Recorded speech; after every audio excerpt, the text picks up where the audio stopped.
Hello दोस्तों, स्वागत है आपका इस प्यारे से प्लेटफॉर्म उपाकाया नीट एजू पर। आज हम पढ़ेंगे cell the unit of life chapter lecture number 1। बिल्कुल जीरो से स्टार्ट करेंगे और एडवांस तक लेके जाएंगे। बिल्कुल सारे कॉन्सेप्ट क्लियर करते हुए चलेंगे। जिसको ये आता है कि सर मुझे तो कुछ पता ही नहीं, मैंने तो नाम भी पहली बार सुना इस चैप्टर का, उसको भी बिल्कुल कति ऐसे दिमाग में फिट करें। ठीक है, तो आइए स्टार्ट करते हैं चैप्टर को। मैंने आपसे पूछा, तो मैं क्वेश्चन पूछता हूँ आपसे। मैंने आपसे पूछा, आप जहाँ पर भी बैठकर ये लेक्चर देख रहे हो, ये किसी टेबल पर, किसी चेयर पर, कहीं पर भी, लाइक बेड पर, तो वो टेबल, वो चेयर लकड़ी की है। लकड़ी कहाँ से आती है? पेड़ से। लकड़ी कहाँ से आती है? पेड़ से। कई कईयों का शौक होता है टेबल थोड़ी अच्छी लगे, एस्थेटिक लगे, तो पढ़ाई अच्छे से होगी अच्छा सा देख कर। तो कई एस्थेटिक लगने के लिए वो आजकल वो सजावटी पत्थर आते हैं, वो रख लेते हैं। आप पत्थर देखते हो, या फिर कहीं पर पेड़ आसपास पत्थर देखते हो, और आप खुद को देखते हो, या फिर आसपास अपने इंसानों को देखते हो। मेरा क्वेश्चन यही है कि इनमें से बताइए लिविंग कौन सा है, नॉन लिविंग कौन सा है। तो मैं बना देता हूँ, ठीक है। चलो, ये मैंने बनाया ट्री, ये मैंने बनाया ट्री, एक पेड़, ठीक है।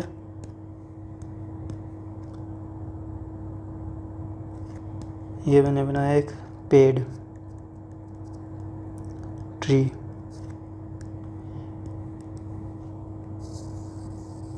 ये मैंने बनाया एक पत्थर, स्टोन,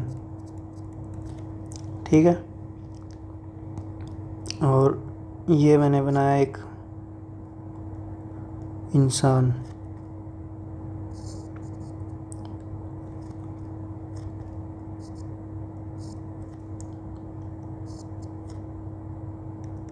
ये इसके हाथ, ठीक है। ये एक इंसान बनाया मैंने, ह्यूमन।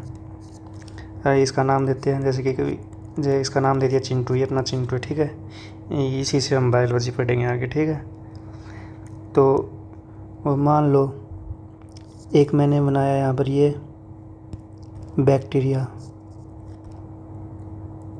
ये फ्लैजिला बैक्टीरिया के, ठीक है। ये बनाया मैंने बैक्टीरिया, ये बनाया मैंने बैक्टीरिया। अब मेरा क्वेश्चन सिंपल है तुमसे, क्या है? मुझे बताओ कि कौन सा इसमें लिविंग है, कौन सा इसमें नॉन लिविंग है, ठीक है। तो मैं क्वेश्चन पूछता हूँ इसमें से,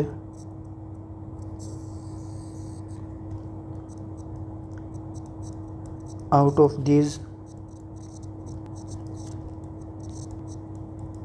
which is living and which is non living. आप सर को ये कैसे हो, इतना आसान क्वेश्चन, इसका जवाब तो कोई भी दे देगा। दो फिर। तो आपने बोला सर जो लिविंग थिंग्स हैं, लिविंग थिंग्स जैसे कि पेड़ हो गया, बैक्टीरिया हो गया, और ह्यूमन हो गया अपना चिंटू, ठीक है। ये मान लो लिविंग थिंग्स हैं। और ये जो पत्थर है ये नॉन लिविंग है। चलो ठीक है, ये तो आसान सा सवाल था, क्वेश्चन था आसान सा, आपने दे दिया जवाब। अब मैं पूछता हूँ, आप किस बेसिस के ऊपर कह रहे हो, आप कैसे कह रहे हो कि ये सब जिंदा है, ये लिविंग है और ये नॉन लिविंग, आप किस बेसिस के ऊपर कह रहे हो? ये क्वेश्चन है मेरा, इस क्वेश्चन का आंसर दो। एक और क्वेश्चन पूछा मैंने, how do you say that they are living? किस बेसिस के ऊपर कह रहे हो आप कि ये लिविंग है? तो जवाब देना स्टार्ट किया आपने। कईयों ने कहा जैसे सर पत्थर और पेड़ है, पेड़ ग्रो कर सकता है, पत्थर ग्रो नहीं कर सकता। ठीक है, मान लिया आपकी बात। पेड़ ग्रो कर सकता है, पत्थर ग्रो नहीं कर सकता। हाँ, कोई पेड़ है, इंसान है, बैक्टीरिया है, ये रेस्पिरेशन कर सकते हैं जो पत्थर नहीं कर सकता। ठीक है, मान लिया अपने ये भी बात, ये रेस्पिरेशन कर सकते हैं।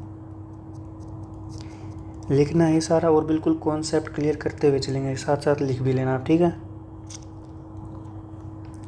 ठीक है सर, आपने कहा ये रेस्पिरेशन कर सकते हैं और कहा, और सर कहा ये पेड़ है, बैक्टीरिया, ह्यूमन बीइंग, इनकी लाइफ स्पेन होती है, ये फिर लाइफ स्पेन कंप्लीट होने के कारण मर जाते हैं। जैसे कि ह्यूमन की देखो तो 70-80 साल, 100 साल maximum.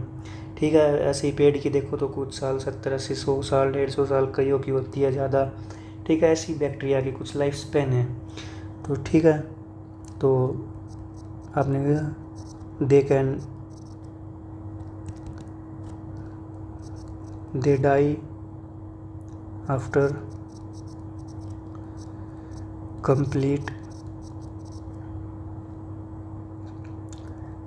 After complete their life span. आपने कहा ठीक है सर, ये भी मान लिया आपके बात, ये मर जाते हैं, इसलिए हम कह रहे हैं कि इसकी ये सब लिविंग है। मैंने कहा चलो ठीक है। तो जैसे कि ठीक है, चलो मैं एक और पूछ रहा हूँ। जैसे कि आपने कहा सर ये स्टोन है, ये है स्टोन, ये स्टोन, एक इसको 100 साल तक छोड़ दो, और ये है पेड़,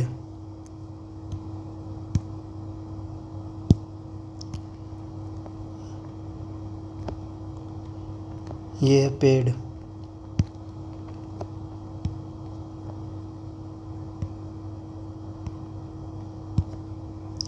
ये स्टोन, ये है पेड़। आप इसको 100 साल तक छोड़ दो। आप देखो 100 साल तक छोड़ दो इसको। आफ्टर 100 ईयर, आफ्टर 100 ईयर्स,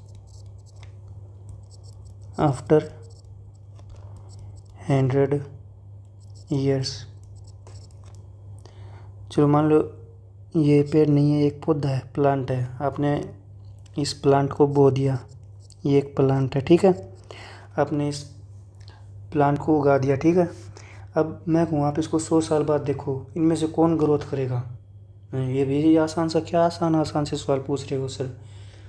अगर अच्छे सवाल पूछो आराम से। ये स्टोन नॉन लिविंग है तो ग्रोथ कैसे करेगा, अभी बताया आपने। और जो प्लांट है ये ग्रोथ करता है तो ये ग्रोथ करेगा, तो ये ट्री बन जाएगा, ये plant grow into a tree. और ये ऐसे का ऐसा रहेगा, ये जो पत्थर है ये ऐसा का ऐसा रहेगा स्टोन, ये ग्रो नहीं करेगा। पत्थर स्टोन डू नॉट ग्रो।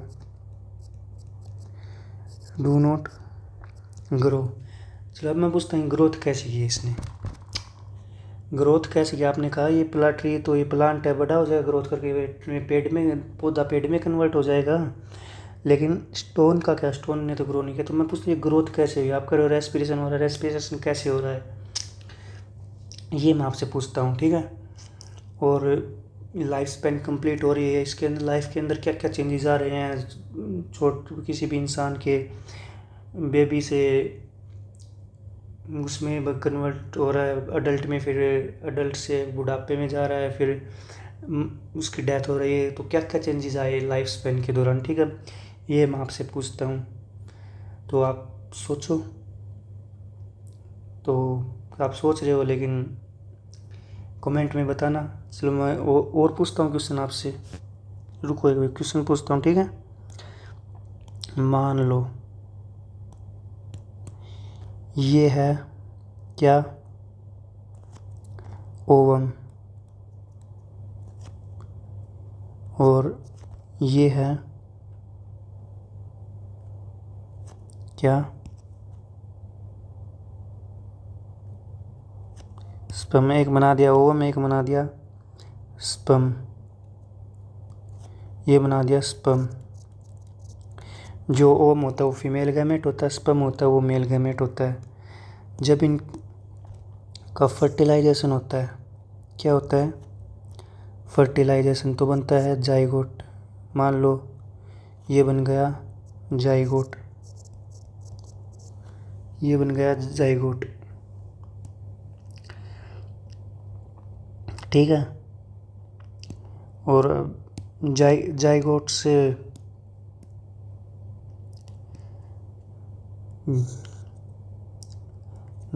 बाद में पता है 9 महीने अंदर प्रेगनेंसी के दौरान जाइगोट में डिवीज़न होता है। डिवीज़न होते होते होते होते ये फिर एक बेबी में कन्वर्ट हो जाता है, बाद में पाचुरेशन हो जाता है। तो जाइगोट से क्या बनता है, मान लो ये कि ह्यूमन बेबी, ठीक है। ये चिंटू छोटा सा था तब की फ़ोटो, ठीक है। ये चिंटू, फिर ये चिंटू बड़ा हो गया, ये ह्यूमन बेबी, ठीक है। अब मान लो ये चिंटू है, ये बड़ा हो गया,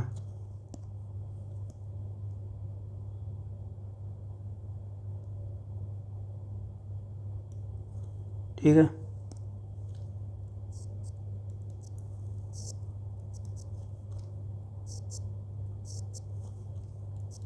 ये ह्यूमन बड़ा हो गया, अडल्ट में कन्वर्ट हो गया, ठीक है। ये ग्रोथ हुई, ग्रो हुआ, ये ग्रो हुआ, ठीक है। इनका फर्टिलाइजेशन हुआ, फर्टिलाइजेशन, ठीक है। तो मेरा सिंपल सा क्वेश्चन यही है,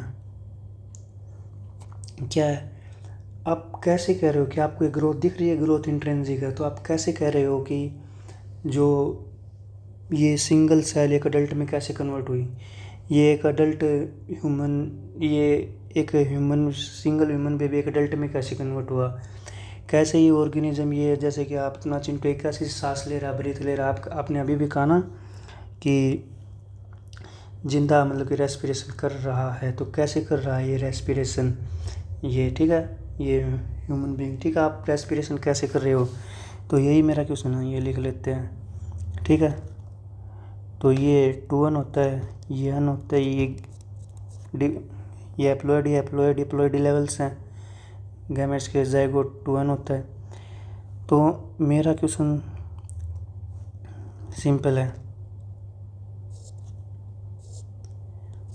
हाउ ये सिंगल सेल एक पूरे ह्यूमन बेबी में कन्वर्ट कैसे हुई, हाउ दिस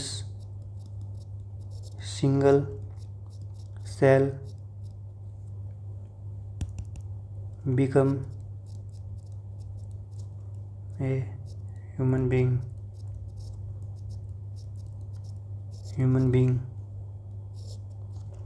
हाउ। और दूसरा क्वेश्चन है, ये ह्यूमन बीइंग है, ये ग्रो अडल्ट में कैसे convert, how this baby human grow into adult human. भाई आप बड़े भी तो हैं, छोटे से आप बड़े होते तो कैसे हो, आपके अंदर ग्रोथ हुई, क्या आपको ग्रोथ दिख रही है अंदर से, इंट्रिंसिक ग्रोथ नहीं। और आपने कहा आप लिविंग हो, आप सांस ले रहे हो, तो कैसे ले रहे हो, हाउ डू यू ब्रीथ, कैसे ले रहे हो भाई, हाउ डू यू ब्रीथ, कैसे आप सांस ले रहे हो, किस बेसिस पे कर रहे हो आप सांस ले रहे हो। तो इन्हीं ये सब क्वेश्चंस है, ये जब साइंटिस्ट ने देखा ना, ये इसके दिमाग में आया कैसे एक पेड़ के अंदर ग्रोथ हुई, वो पौधे से पेड़ बना ग्रोथ हो के, कैसे एक जाइगोट ह्यूमन बीइंग में कन्वर्ट हुआ इंसान में, कैसे वो इंसान बड़ा हुआ, उसमें ग्रोथ हुई कैसे। तो साइंटिस्ट के मन में एक सवाल, एक क्वेश्चंस पैदा हो गए, और इन्हीं क्वेश्चंस का आंसर देने के लिए, इन्हीं क्वेश्चन का आंसर देने के लिए, इन्हीं क्वेश्चंस का आंसर है क्या, बायोलॉजी। बायोलॉजी। बायो इसी इन्हीं क्वेश्चंस का आपने बताया, ठीक है भाई, कि living things and non living things. Livings respiration कैसे कर रहे हैं, कैसे कर रहे हैं रेस्पिरेशन, ग्रोथ कर रहे हैं। ग्रोथ कैसे कर रहे हैं, आप दिखती है इंट्रिंसिक ग्रोथ, आप बाहर से देखते हैं, लेकिन इंट्रिंसिक में क्या हो रहा है कि वो ग्रोथ कर रहे हैं। सेल डिवाइड हो रही है, तो जो कि हम पढ़ते हैं बायोलॉजी में सेल डिवीजन वाले चैप्टर में। रेस्पिरेशन हो रहा है, हम पढ़ते हैं बायोलॉजी में रेस्पिरेशन वाले चैप्टर में, ठीक है। तो इन्हीं सब चीज़ों, इन्हीं सब क्वेश्चंस का आंसर है biology. Biology is the answer of all these questions, ठीक है। इन्हीं सब क्वेश्चंस का आंसर है बायोलॉजी। अब एडिंग डालो, व्हाट इज़ बायोलॉजी। एडिंग डालो, व्हाट इज़ बायोलॉजी। हमने पढ़ लिया कि सर आपने कहा कि आपने पूछा था पेड़ और इनमें से लिविंग कौन सा है, नॉन लिविंग कौन सा, तो हमने बता दिया कि सर ये पेड़ बैक्टीरिया ये लिविंग है और ये जो पत्थर है ये नॉन लिविंग है।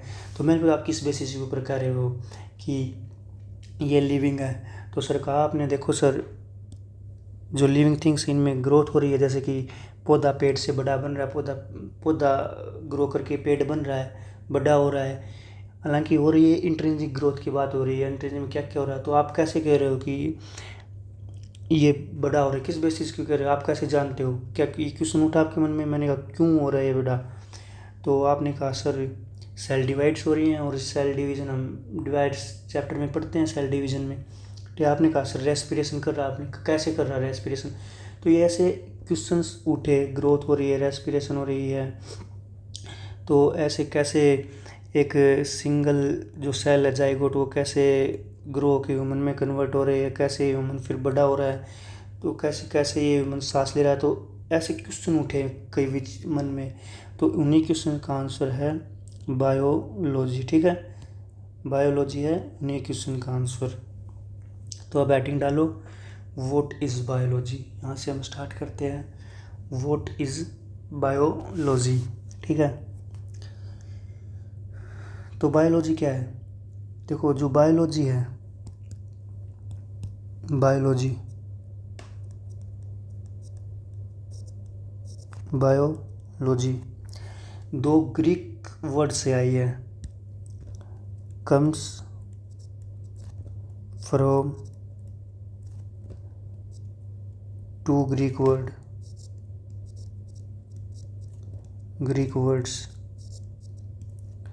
ये ग्रीक वर्ड्स कौन कौन से हैं, ये ग्रीक वर्ड कौन कौन से हैं, बायोस प्लस लोगोस, ठीक है। जो ये बायो है ये ग्रीक वर्ड बायोस से आया है, और ये जो लॉजी है ये आया है लोगोस से, ठीक है। ये दो ग्रीक वर्ड से इनसे ये लिया गया है। ग्रीक वर्ड में बायोस का मतलब क्या होता है, बायोस का मतलब होता है लिविंग। बायोस का क्या मतलब होता है, लिविंग। लोगोस का क्या मतलब होता है, टू स्टडी, ठीक है। लिविंग का मतलब होता है टू स्टडी,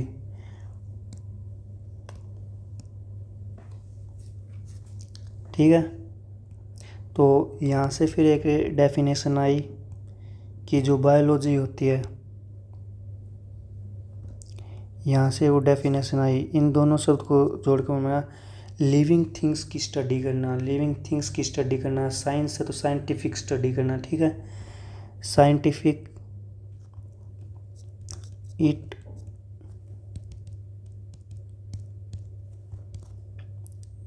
तो डेफिनेशन लिख लेते हैं हम, it is the scientific study of life. Bio में बायो का बायोलॉजी में बायो का मतलब ही लाइफ होता है, लिविंग, ठीक है। लाइफ एंड लिविंग ऑर्गेनिज्म, ठीक है, ये मतलब होता है इसका। अब इसकी डेफिनेशन को समझो। साइंटिफिक स्टडी का क्या मतलब है? जैसे कि मैं आप में से किसी को बना दूँ भाई साइंटिस्ट, आवाज़ साइंटिस्ट बनते हैं, किसी को एक को साइंटिस्ट बना दूँ। मैंने कहा साइंटिफिक स्टडी, साइंटिफिक स्टडी का क्या मतलब है, ठीक है। मैंने कहा चलो आप में से किसी को बनाता हूँ साइंटिस्ट। तो मैंने एक आपके पास एक पौधा लगा दिया, आप देख रहे हो धीरे धीरे सनलाइट पड़ रही है उसके ऊपर, वो ग्रो कर रहा है, ठीक है। तो आपने कह दिया अरे ये तो सनलाइट पड़ रही है तो ग्रो कर रहा है। आपने एक हाइपोथेसिस दे दी कि सनलाइट पड़ रही है तो ग्रो कर रहा है। तो बस इतना कहने से क्या और साइंटिस्ट मार जाए? नहीं, आपको फिर इसके एविडेंस इकट्ठे करने पड़ेंगे, बहुत सारे अलग अलग लाइट इंटेंसिटी इसके पेड़ के पौधे के ऊपर डालनी पड़ेगी। आपको लगता है अलग अलग लाइट इंटेंसिटी में अलग अलग टाइप से ग्रो करेगा, तो बहुत सारे ऐसे ऑब्जर्वेशन करनी पड़ेंगी। ऐसे ऑब्जर्वेशन कर करके इस पेड़ पर, इस पौधे पर आपको एक्सपेरिमेंट करने पड़ेंगे, और एक्सपेरिमेंट के बाद एक फाइनल कंक्लूजन के ऊपर पहुंचना पड़ेगा। इसलिए कहते हैं कि साइंटिफिक स्टडी है। ऐसा ही नहीं है कि अपन ने कोई हाइपोथेसिस अपन ने बोल दिया तो होगा, नहीं। बहुत सारे एविडेंस इकट्ठे किए हैं, एविडेंस से ऑब्जर्वेशन किए, एक्सपेरिमेंट किए, फिर बाद में फाइनल कंक्लूजन पे पहुंचते हैं इस डेफिनेशन को देने में, ठीक है। तो लिख लो क्या है ये, ठीक है। साइंटिफिक मीन्स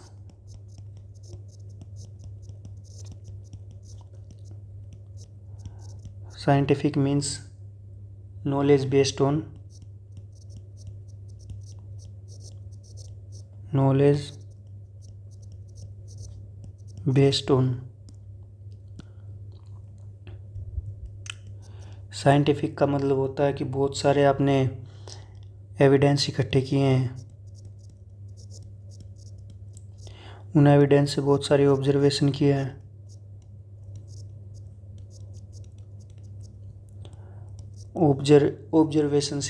ऑब्जर्वेशन करके बहुत सारे एक्सपेरिमेंट किए हैं, ठीक है। और बाद में एक फाइनल कंक्लूजन पे पहुंचते हैं, और फिर बहुत सारे साइंटिस्ट ने इसको अप्रूव किया, तब जाके बोला जाता है कि ये ऐसे ही नहीं देगी, इसके ऊपर बहुत सारे एविडेंसेस हुए हैं, ऑब्जर्वेशन और एक्सपेरिमेंट हुए, तब जाके ये डेफिनेशन दी गई है। लाइफ का मतलब क्या है? कैसे कह रहे हो कि ये जिंदा है? यहाँ पर लाइफ का मतलब क्या है? लाइफ का मतलब क्या है यहाँ पर? लाइफ का मतलब होता है एनीथिंग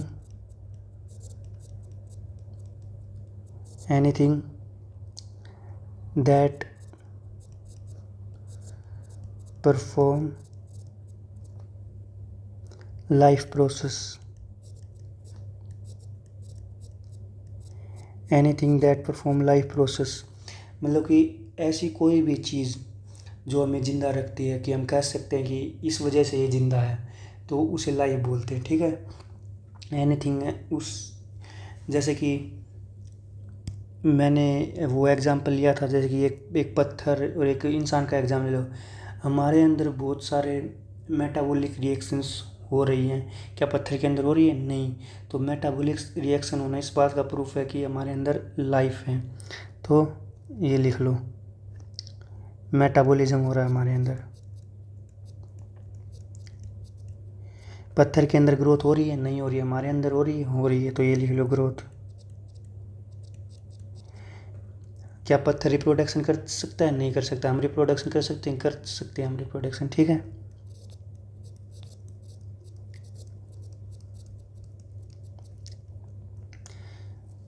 रिस्पॉन्ड टू स्टिमुलाई, क्या पत्थर रिस्पॉन्ड कर सकता है इन्वायरमेंट के इंटरेक्टिव आने से, कुछ साइन दे सकता है? नहीं। हम कर सकते हैं रिस्पॉन्ड, जैसे कि हमारा किसी गर्म चीज़ पर हाथ लग गया, एकदम से हटा सकते हैं। क्या ऐसे पत्थर कुछ चीज़ कर सकता है? नहीं कर सकते, क्योंकि वो नॉन लिविंग, हम लिविंग है। तो इसका मतलब होता है कि we respond to stimuli, respond to stimuli, ठीक है।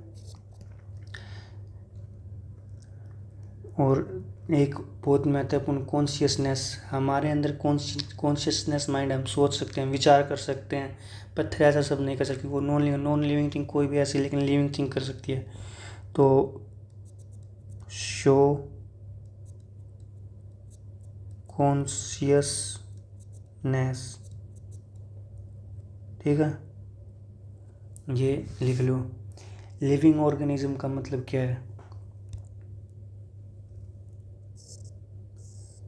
लिविंग ऑर्गेनिज्म का मतलब ऑल लाइफ, जितनी भी लाइफ है जो ये शो कर रही है, जो ये प्रोसेस, लाइफ प्रोसेस मैंने अभी अभी लिखी, metabolism, growth, reproduction, response to, वो सारी लाइफ हो, चाहे छोटे छोटे माइक्रोस्कोपिक बैक्टीरिया हो, माइक्रोस्कोपिक ऑर्गेनिज्म हो, से लेकर किसी भी एनिमल्स, ह्यूमन बींग से और पेड़ से लेकर, ठीक है, वो सारी वो होते हैं लिविंग ऑर्गेनिज्म। लिविंग क्या होते हैं? All life forms, from microscopic bacteria to animals and giant trees, ठीक है, ये सारे होते हैं लिविंग ऑर्गेनिज्म। अब बायोलॉजी के अंदर इतने सारे साइंटिस्टों ने बोल दिया कि सारे लिविंग ऑर्गेनिजम्स को हम बायोलॉजी के अंदर पढ़ते हैं, उनकी लाइफ को हम बायोलॉजी के अंदर पढ़ते हैं, कैसे मेटाबॉलिज्म हो रहा है इनके अंदर, तो वो हम बायोलॉजी में, कैसे ग्रोथ कर रहे हैं वो हम बायोलॉजी में, ग्रोथ प्लांट भी कर रहा है, ग्रोथ ह्यूमन बीइंग भी कर रहा है, रिप्रोडक्शन प्लांट भी कर रहा है, रिप्रोडक्शन ह्यूमन बीइंग भी कर रहा है। तो साइंटिस्टों ने बोल दिया इनको एक साथ सारे कैसे पढ़े, तो साइंटिस्टों ने बायोलॉजी की जो है 2 ब्रांच बना दिया, जब वो पढ़ते हैं। साइंटिस्टों ने क्या किया, बायोलॉजी की 2 ब्रांच बना दी, एक जूलॉजी, एक बॉटनी, ठीक है, वो पढ़ते हैं। Scientist develop two major branch of biology. Scientist develop major branch of biology कौन कौन सी थी, जो वो पढ़ते हैं।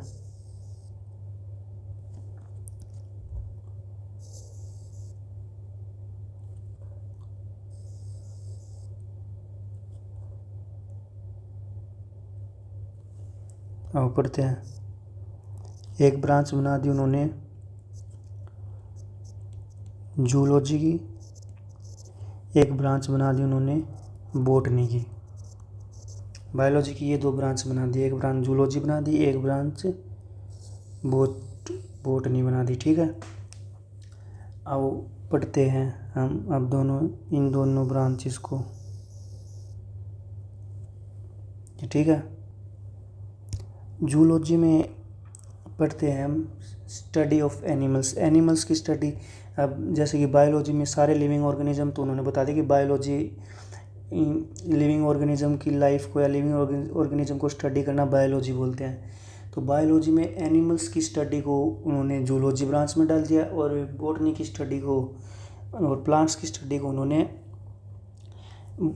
बॉटनी में डाल दिया, ठीक है। और लिखते हैं study of animals,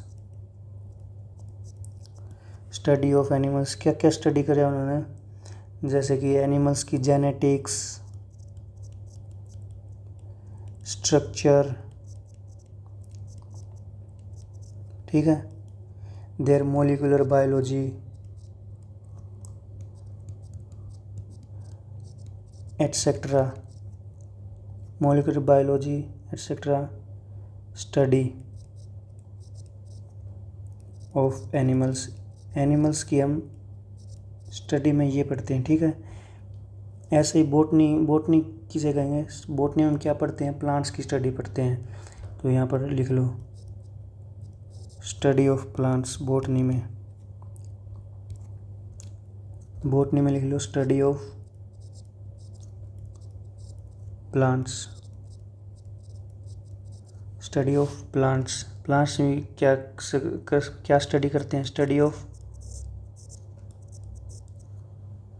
morpho, plant की मॉर्फोलॉजी पढ़ते हैं।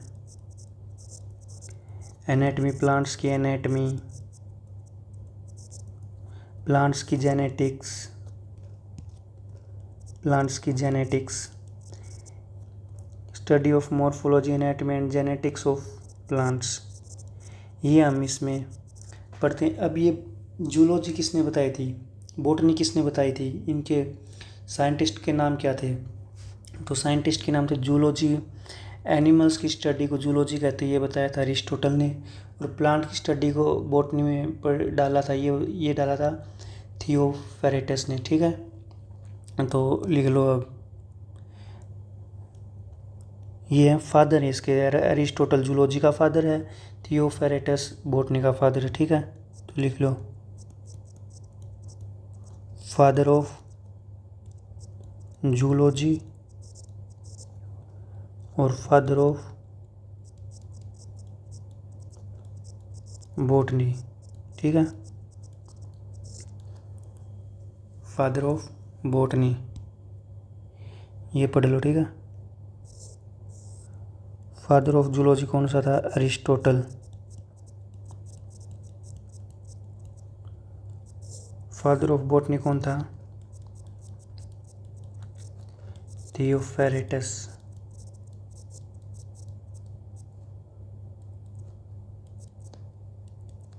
ठीक है, ये थे। तो अब तक हमने क्या पढ़ा? बायोलॉजी के अंदर हमने पढ़ा कि भाई बायोलॉजी दो शब्दों से मिलकर बनी है, ग्रीक की, एक बायोस जिसका मतलब होता है ग्रीक में लिविंग, एक होता है लोगो स्टडी करना। तो लिविंग ऑर्गेनिज्म या लिविंग की लाइफ की स्टडी करना, साइंटिफिक स्टडी करना ही बायोलॉजी है। साइंटिफिक क्यों बोला? क्योंकि कोई भी हम थ्योरी देते हैं, कोई भी डेफिनेशन देते हैं साइंस के अंदर, तो ऐसे नहीं कि एक बार मन में आया ख्याल तो बोल दिया। उस थ्योरी को देने के लिए बहुत सारे एविडेंस इकट्ठे करने पड़ते हैं, उनकी ऑब्जर्वेशन करनी पड़ती है, उनके ऊपर एक्सपेरिमेंट करने पड़ते हैं, तब फाइनल कंक्लूजन पे जाकर पहुंचते हैं। ऐसे ही लाइफ क्या है? लाइफ होता है हम क्यों जिंदा है, हमारे शरीर के अंदर ऐसी कोई भी चीज़ जो हमें जिंदा रखती है उसको लाइफ बोलते हैं। इसका हम किस बेसिस पे कह रहे हैं कि हम जिंदा है, हमारी लाइफ है? तो हमारे अंदर मेटाबॉलिज्म हो रहा है, लेकिन वो एक पत्थर के अंदर नहीं हो रहा। हमारे अंदर ग्रोथ हो रही है, वो एक पत्थर के अंदर नहीं हो रही। हम रिप्रोडक्शन कर सकते हैं, पत्थर नहीं कर सकता। वो नॉन लिविंग लिविंग रिप्रोडक्शन कर सकते हैं।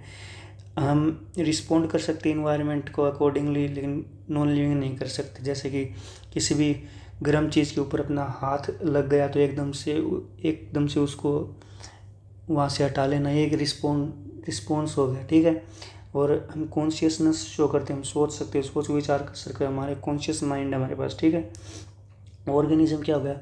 छोटे से छोटे माइक्रो ऑर्गेनिज्म से लेकर बड़े से बड़े एनिमल या जाइंट ट्रीज की स्टडी करना, वो लिविंग ऑर्गेनिज्म। ठीक है, तो अब बायोलॉजी में तो हमें बोल दिया सभी की, छोटे छोटे बैक्टीरिया से लेके किसकी, प्लांट्स, एनिमल्स, इन सब की स्टडी करना बायोलॉजी है। तो बायोलॉजी की ब्रांच बना दी भाई साइंटिस्ट ने कि भाई ठीक है हम कर सकते हैं, बायोलॉजी की स्टडी कर सकते हैं हम लिविंग ऑर्गेनिज्म की स्टडी कर। लेकिन लिविंग ऑर्गेनिज्म में जैसे कि एनिमल्स की स्टडी आप जूलॉजी में कर लो और प्लांट की स्टडी आप बॉटनी में कर लो। ये बायोलॉजी की दो ब्रांच बना दी। ठीक है,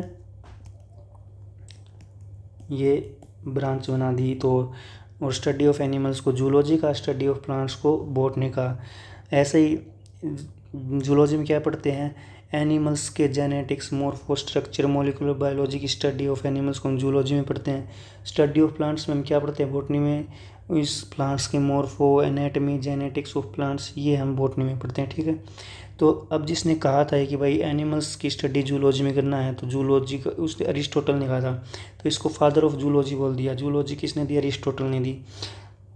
ऐसे ही फादर ऑफ बॉटनी बोला थियोफेरेटस को। ठीक है, अब ये देखे एक छोटा सा कंपैरिजन है अरिस्टोटल और थियोफेरेटस में। ठीक है, इसमें क्या याद रखना है?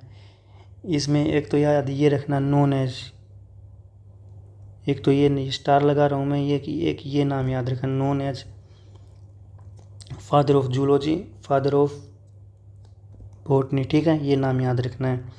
मेजर कंट्रीब्यूशन, ठीक है, एक ये इनका फेमस वर्क ये याद रख लेना नीट ऑफ पॉइंट व्यू से, ठीक है, ये आ सकता है। फेमस वर्क जो इन्होंने एनिमल्स के ऊपर एरिस्टोटल ने स्टडी की थी, ये 2 बुक दी थी उन्होंने बुक, इसमें हिस्टोरिया एनिमेलियम, डी पार्टिबस एनिमेलियम, ठीक है, इसके अंदर लिखा था ऐसे ही इसने भी 2 बुक दी थी ये बुक्स, ठीक है। हिस्टोरिया प्लेंटरम, डी कोसिस प्लेंटरम, ये जो स्टार लगाए हैं ना ये याद कर लेना। बेसिकली नीट में क्वेश्चन पूछे गए हैं father of zoology, father of botany और इनका वर्क एंड कंट्रीब्यूशन, ठीक है, फेमस वर्क, ठीक है, ये देखो इम्पोर्टेंट है नीट के पॉइंट ऑफ व्यू से लिख रखा है, ठीक है। ये याद रख लेना इसके अंदर। अब जितना हमने पढ़ा है उसको शॉर्ट फॉर्म में मैंने यहाँ पर लिख दिया है, शॉर्ट फॉर्म में आपको ये स्लाइड दे दी है, ठीक है, इसको पढ़ लेना। डेफिनेशन ऑफ बायोलॉजी को पढ़ लेना। Biology is the natural science that deal with the study of life and living organism and structure, function, growth, evolution, distribution, interaction and environmental study, ठीक है, इसको पढ़ लेना जो मैंने पढ़ा दिया। अब शॉर्ट नोट्स में बायोलॉजी 2 शब्दों से मिलकर बना है, बायो प्लस लोगोस। ये बायो का मतलब होता है लाइफ, लोगोस का मतलब स्टडी, यानी स्टडी करना लिविंग ऑर्गेनिज्म और लाइफ प्रोसेस की, ठीक है, लाइफ प्रोसेस के बारे में बता दिया मैंने।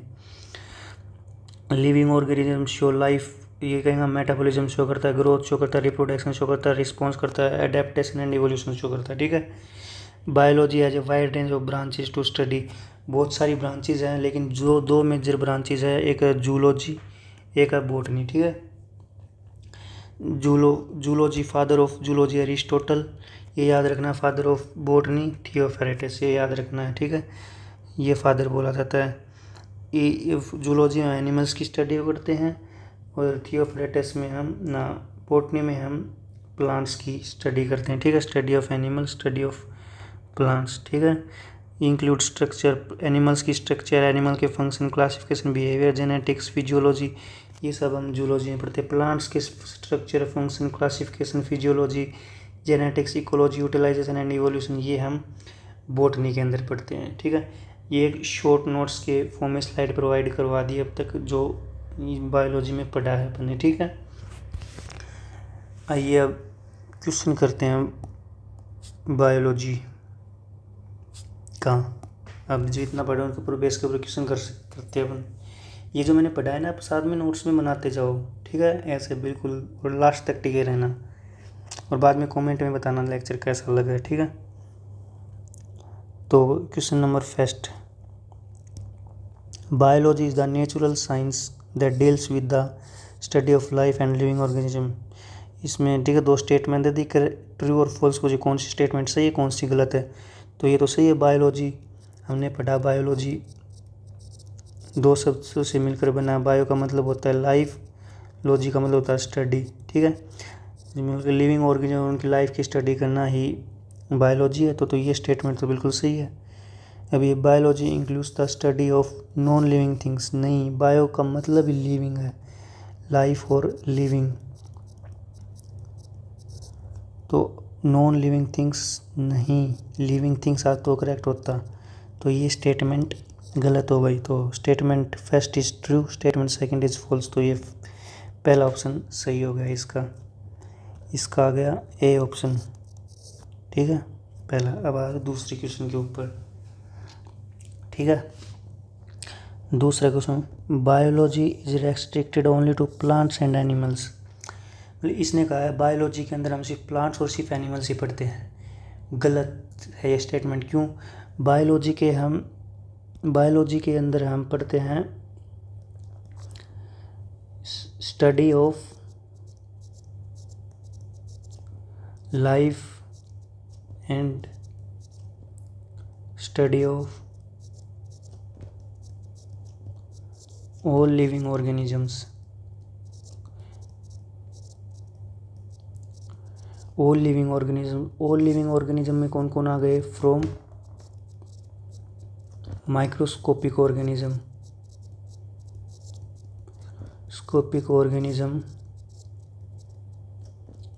To animals and giants trees. सभी की पढ़ते हैं, सिर्फ प्लांट्स और एनिमल्स तक ही सीमित नहीं है। माइक्रो छोटे से छोटे माइक्रोस्कोपिक ऑर्गेनिज्म लाइक बैक्टीरिया जो हमें नेक्ड आई से नहीं दिखते, माइक्रोस्कोप में दिखते हैं, ठीक है, उनकी स्टडी हम पढ़ते हैं। तो ये स्टेटमेंट हो गई गलत। Microorganism are also studied in biology, हाँ बिल्कुल सही। माइक्रो ऑर्गेनिज्म जो लिविंग है वो स्टडी बाय, तो फर्स्ट इज गलत, दूसरी सही स्टेटमेंट। तो first is false, second is true, तो ये बी ऑप्शन हो गया इसका, ठीक है, इसका बी ऑप्शन, इसका ए ऑप्शन, ठीक है। दो क्वेश्चन हो गए। अब और करते हैं। अब biology is called the science of life, बिल्कुल सही। बायोलॉजी क्या है? साइंस ऑफ लाइफ है। कि अभी बताया, बायो का मतलब है लाइफ, साइंटिफिक स्टडी होती है, तो ये स्टेटमेंट सही है। It deals with the study of living organism and their process, बिल्कुल सही है। साइंस ऑफ लाइफ इसलिए बोला क्योंकि लिविंग ऑर्गेनिज्म की स्टडी करता है और लाइफ के बारे में प्रोसेस करता है, तो ये स्टेटमेंट भी सही है। क्या इसका ये रीज़न इसका सही आंसर है? असर्शन का एक्सप्लेन कर रहा है, तो ये बिल्कुल एक्सप्लेन कर रहा है। देखो आप ये असर्शन और रीज़न के लाइफ में अगर आपको ये पा लेते हो कि दोनों स्टेटमेंट सही है, और आपको ये देखना होता है कि इनके ये रीज़न असर्शन को एक्सप्लेन करा, तो इनके बीच में, असर्शन और रीज़न के बीच में बिकॉज या बट ऐसे वर्ड्स लगा के देख लिया करो। ये सेंस बन रही है, इसका मतलब एक्सप्लेन कर रहा है। 99% केसेस में सही होता है, ठीक है। देखिए, biology is called the science of life because it deals with the study of living organisms and their life process. तो बिकॉज लगाया तो सेंस बन गया, तो ये स्टेटमेंट सही है। तो ये भी सही है, ये भी सही है, इसको एक्सप्लेन भी कर रहा है, तो इसका आंसर हो जाएगा ए। अब दूसरा statement, biology has a vast scope and integrating science. इसका मतलब क्या है? स्टेटमेंट को वास्ट स्कोप का, बायोलॉजी में हम एनिमल्स की स्टडी कर रहे हैं। वास्ट स्कोप का मतलब है इसमें हम जो animals and plants, animals and plants की मॉर्फोलॉजी को भी स्टडी कर रहे हैं, मॉर्फोलॉजी को भी स्टडी कर रहे हैं, एनाटॉमी को भी स्टडी कर रहे हैं, ठीक है, जेनेटिक्स को भी स्टडी कर रहे हैं, मॉलिक्यूलर बायोलॉजी को भी स्टडी कर रहे हैं, क्योंकि बहुत सारे ऐसे ब्रांचेज और स्टडी कर रहे हैं, ठीक है, बहुत सारे, ठीक है। तो ये तो सही है। अब it relates with physics, chemistry, mathematics, geology, computer science, medicine and other disciplines. इसका मतलब ये है कि बायोलॉजी सिर्फ यहाँ तक ही सीमित नहीं है कि हम एनिमल्स और प्लांट्स की स्टडी कर रहे हैं, ये रिलेट करते हैं फिजिक्स से भी। कैसे स्टडी करते हैं? फिजिक्स में आपने थर्मोडायनेमिक्स के लॉ पढ़े हैं, वो ह्यूमन बीइंग के ऊपर भी एप्लीकेबल होते हैं, ठीक है। फिजिक्स में थर्मोडायनेमिक्स लॉ, डायनेमिक्स लॉ। अब केमिस्ट्री में बात, केमिस्ट्री में हम इतनी सारी रिएक्शन पढ़ते हैं, केमिस्ट्री में वो सारी रिएक्शन हमारे शरीर के अंदर भी होती है, वो ही पढ़ते हैं, तो ऐसे केमिस्ट्री से कनेक्ट होती है, ठीक है। ऐसे ही मैथमेटिक्स से कनेक्ट होती है, ऐसे ही मेडिसिन से कनेक्ट होती है, जैसे जीन सीक्वेंसिंग पढ़ते हैं हम मेडिसिन के लिए, ठीक है। तो ये है, ये भी सही है, ठीक है, और ये इसका करेक्ट आंसर भी है, तो इसका ऑप्शन हो जाएगा ए, ठीक है। चलो हो गया। अब ये क्वेश्चन देखो,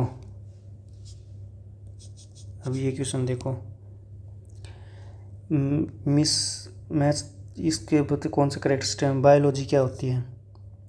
बायोलॉजी क्या होता है? Study of living organism, study of living organism. तो ए का सेकंड देख लो, ए का सेकंड बी और सी में है, तो ये ऑप्शन तो एलिमिनेट हो गए, डिलीट हो गए, दो ऑप्शन बचे। साइंस ऑफ लाइफ बी देख लो, साइंस ऑफ लाइफ ये टर्म है, science of life, science of life, science of life क्या है? बायोलॉजी है। साइंस ऑफ लाइफ पढ़ते हैं हम बायोलॉजी, इनडायरेक्टली यही पूछा है इसने, कि इसमें पूछा है साइंस ऑफ लाइफ, ये टर्म किसने दी थी, या इस इनडायरेक्टली पूछा है बायोलॉजी टर्म किसने दी थी। तो बायोलॉजी टर्म पे सबसे पहले लेमार्क ने दी थी, ठीक है, बायोलॉजी टर्म, ठीक है। तो साइंस ऑफ लाइफ इसका आएगा ये, या फिर छोड़ो। तो इसमें बायोलॉजी टर्म किसने दी थी, बायोलॉजी टर्म दी थी लेमार्क ने। साइंस ऑफ लाइफ एक का 4 ऑप्शन है नहीं, एक का 4 ऑप्शन इसमें है नहीं, तो बायोलॉजी को हमने यही देखना पड़ेगा, biology study of living organism. Science of life यानी बायोलॉजी टर्म किसने दी थी, लेमार्क ने दी थी, ठीक है। तो बी का फोर्थ तो ये कनेक्ट हो गया। सी का थर्ड लाइफ प्रोसेस यही होता है, इंक्लूड ग्रोथ, लाइफ प्रोसेस हमने पढ़ा है, इंक्लूड ग्रोथ, मेटाबॉलिज्म, रिप्रोडक्शन, ये सब हो रहा है इंसान के अंदर, इसका मतलब उसके लाइफ है, ठीक है। स्कोप ऑफ बायोलॉजी क्वेश्चन भी क्या बहुत ज़्यादा बड़ा है, ठीक है, छोटा मोटा स्कोप नहीं है। तो इसका आंसर आ गया सी, ठीक है। अब आ जाओ एक ये question, which one of the following combinations represent the correct sequence in scientific investigation. Correct sequence in scientific investigation, तो आज ये पढ़ते हैं। जैसे मैंने एक पौधा बनाया, ठीक है, ये मैंने एक प्लांट बनाया। अब मैं पूछता हूँ आप लोगों से, ये मैंने एक प्लांट बनाया, ठीक है, ड्राइंग पे मत जाइए, मेरी ऐसी है ड्राइंग, ठीक है। और ये अपन ने बनाया सन, अपने सूर्य दादा, ठीक है, ये बनाया अपन ने सन।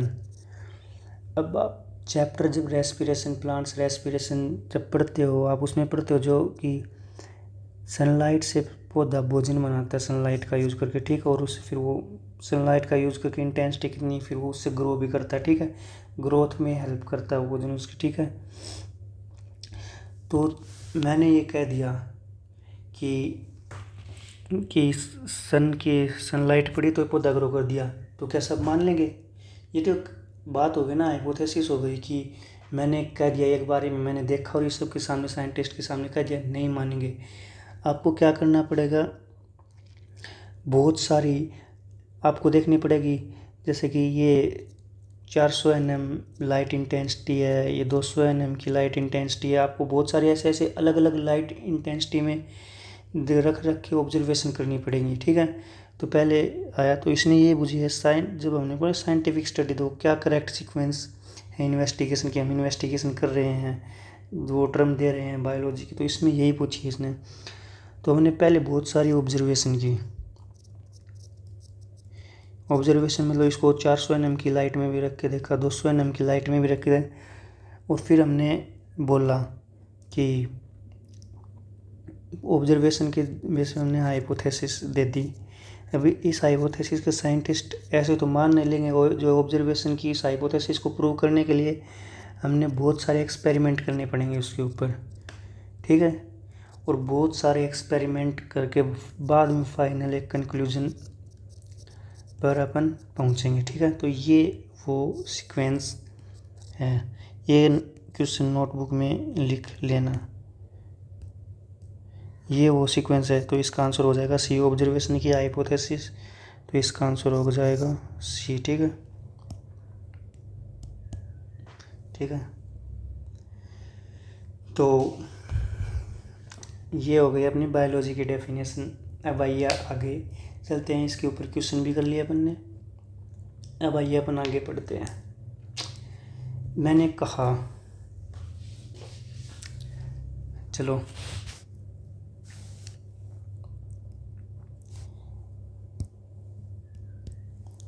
ये लाइक मैंने कहा बैक्टीरिया है, ये घास स्टोन है, पत्थर, ये अपना चिंटू है, थोड़ा सा बड़ा हो गया है, इसको अपनी चिंकी मिल गई, ठीक है, इसके साथ घूम रहा है, यानी कि ह्यूमन्स बीइंग है, ठीक है, ह्यूमन बीइंग्स। ये क्या है,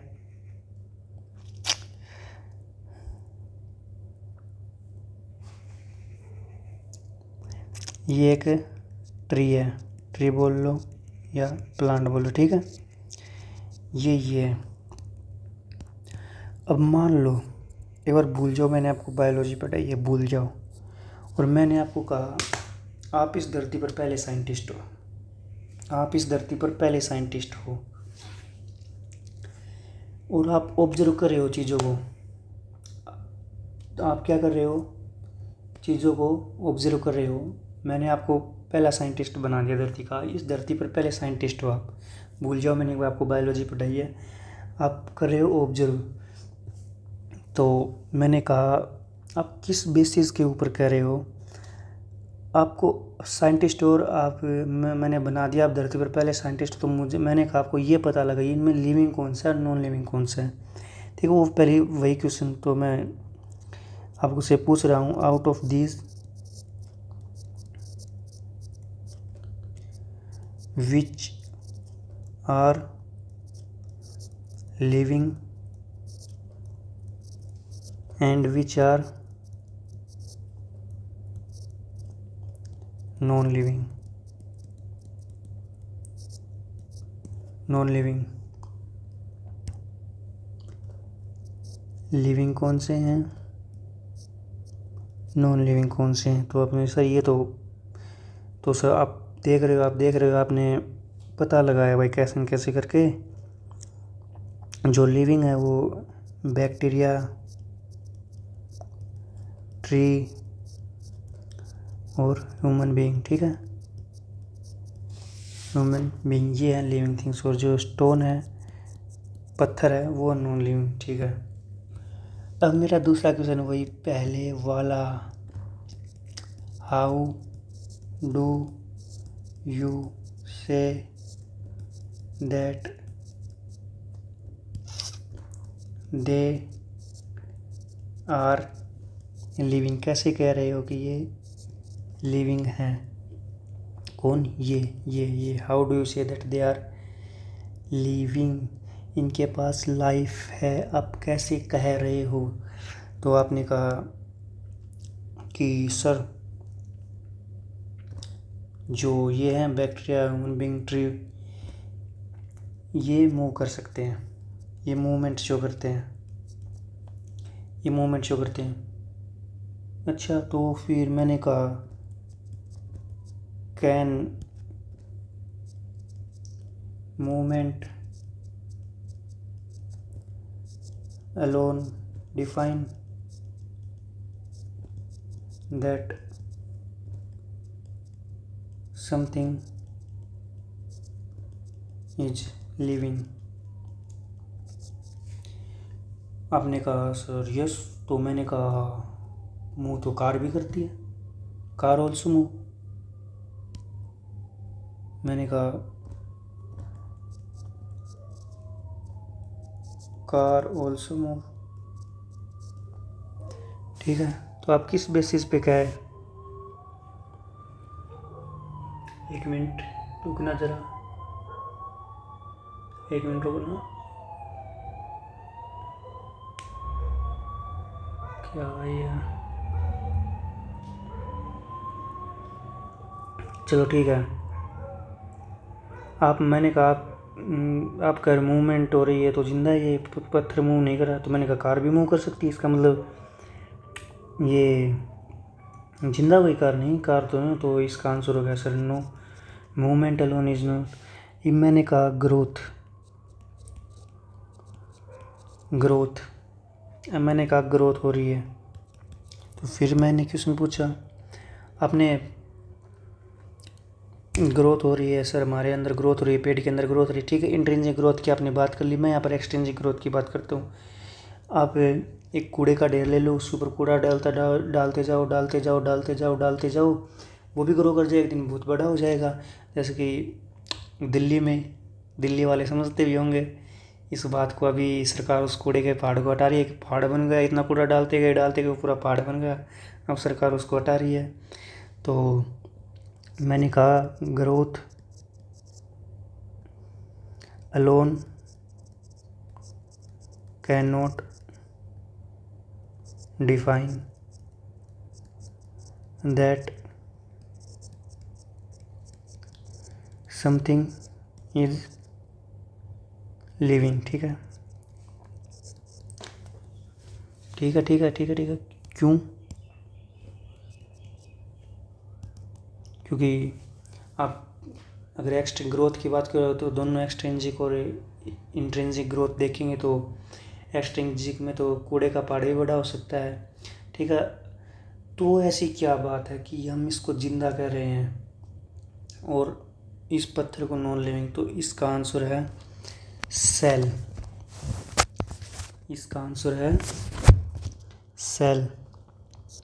cell is the basic unit of life. Basic unit of life. हमें कहा सेल होनी चाहिए। Cell basic unit of life. अब सर सेल क्या है? सेल क्या है? अगर कोई भी इंसान जिंदा है तो उसकी बेसिक यूनिट लाइफ सेल होनी चाहिए। तो हेडिंग डालो अब, व्हाट इज सेल। ठीक है, हेडिंग डालो, हेडिंग डालो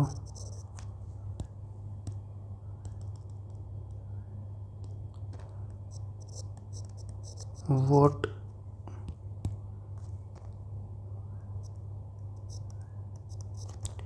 इज सेल। सेल क्या है? सेल क्या है? What is cell? तो आपने कहा किसी भी चीज़ है, सेल है basic unit of life.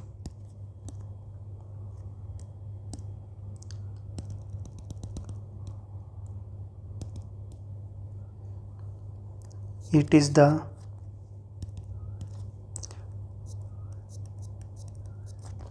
the basic unit of life। Basic unit of life. ठीक है, अब मुझे बताओ सर, आपका बेसिक यूनिट ऑफ लाइफ से मतलब क्या है? बेसिक, चलो एक क्वेश्चन आप फिर से पूछ रहा हूँ sir, what is the meaning of basic unit of life? What is the meaning of basic unit of life? Basic unit of life. ठीक है, चलो मैं आपसे ये क्वेश्चन पूछा।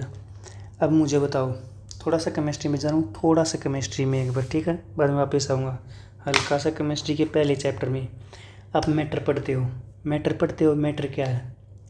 Anything that is occupy space, ये है मैटर। ठीक है, मैटर की स्मॉलेस्ट यूनिट क्या है?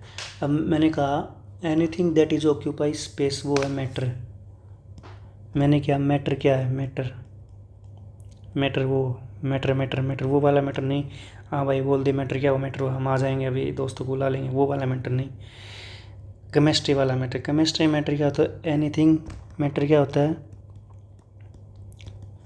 एनीथिंग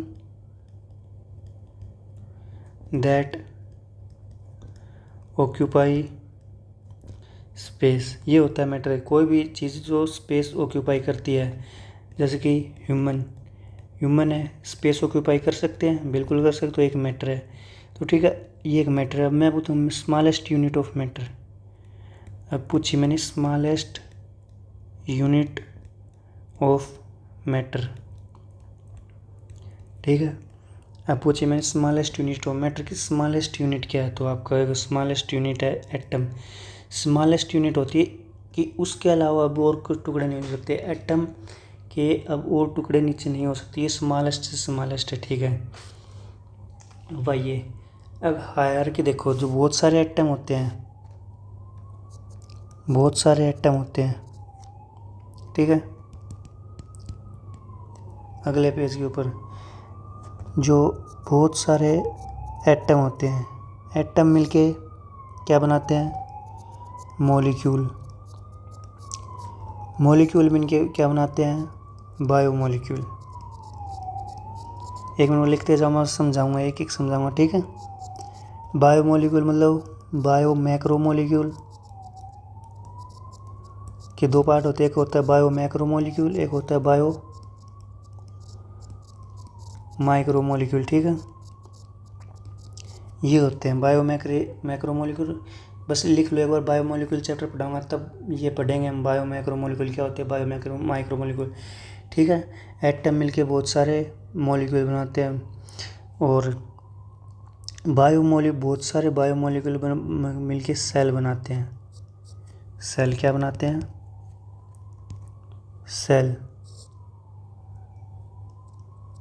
सेल बनाते हैं। बहुत सारी सेल आपस में जो क्या बनाते हैं? Tissue. Group of similar cell को हम क्या कहते हैं? टिश्यू। ठीक है, और बहुत सारे टिश्यू के ग्रुप को क्या कहते हैं? ऑर्गन। और बहुत सारे ऑर्गन आपस में फंक्शन क्या बनाते हैं? Organ system. Organ system. अब बहुत सारे ऑर्गन सिस्टम मिलके ये ऑर्गेनिज्म बनाते हैं पूरा, like organ, stomach, lungs, kidney organ है। अब डाइजेस्टिव सिस्टम आ गया पूरा, ऑर्गन सिस्टम क्या होगा? डाइजेस्टिव सिस्टम, रेस्पिरेशन सिस्टम, ठीक है, एक्सक्रीटरी सिस्टम, ये ऑर्गन सिस्टम हो गया। ठीक है, और इन सब वजह से ऑर्गेनिज्म बन गया, आप बन गए, मैं बन गया, आप बन गया, कोई भी ह्यूमन है। ठीक है, अब मैंने आपसे कहा, क्या कहा आपने? ये तो बता दिया यहाँ पर कि cell is the basic unit of life है। अब कैसे cell is the basic unit of life, ये पढ़ेंगे। किसी भी इंसान को जिंदा हम कह रहे हैं कि उसके अंदर सेल है, कि ऐसा स्ट्रक्चर है, सेल है जो इसको जिंदा रखने, किसी भी इंसान के पास लाइफ होने के लिए सेल तो होनी चाहिए। किसी भी लिविंग ऑर्गेनिज्म के अंदर सेल तो होनी चाहिए। ठीक है, तो आओ वही अब हम पढ़ते हैं। What is cell? Cell basic unit of life है। ठीक है, क्योंकि भाई किसी भी ऑर्गेनिज्म के पास सेल तो होनी चाहिए ज़िंदा होने के लिए। तो अब यही पढ़ते हैं, बेसिक यूनिट ऑफ लाइफ का मतलब क्या है। मैंने कहा आपको, क्या कहा? आपको पता है जैसे कि एटम होते हैं, क्या होते हैं? एटम होते हैं जैसे कि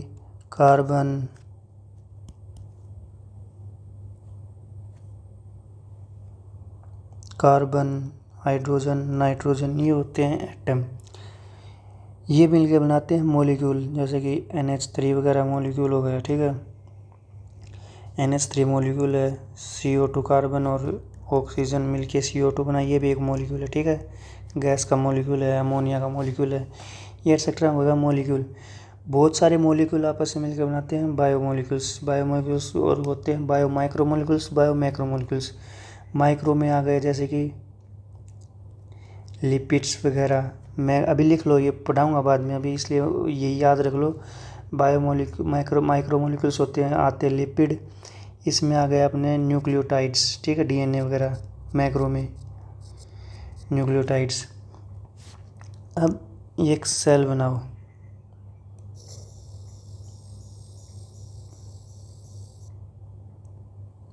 अब एक सेल बनाओ, ये एक सेल है। ठीक है, ये इसके बाहर की है सेल मेम्ब्रेन, ये है सेल मेम्ब्रेन।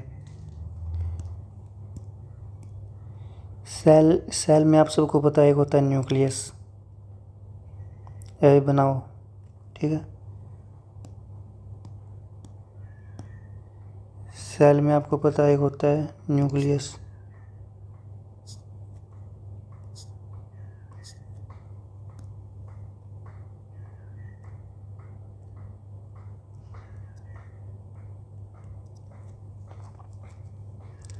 ये है न्यूक्लियस, ये न्यूक्लियर पोर है। न्यूक्लियस में आप सबको पता होता है DNA स्टोर करके रखा पड़ता है, ये DNA। ठीक है, सेल में होता है राइबोसोम, ये राइबोसोम। सेल में होता है माइटोकॉन्ड्रिया,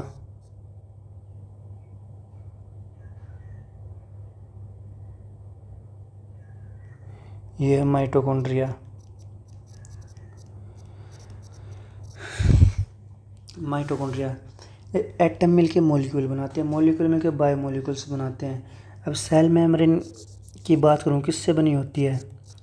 सेल मेम्ब्रेन की बनी होती है किससे? लिपिड से। लिपिड्स की बाइलेयर होती है।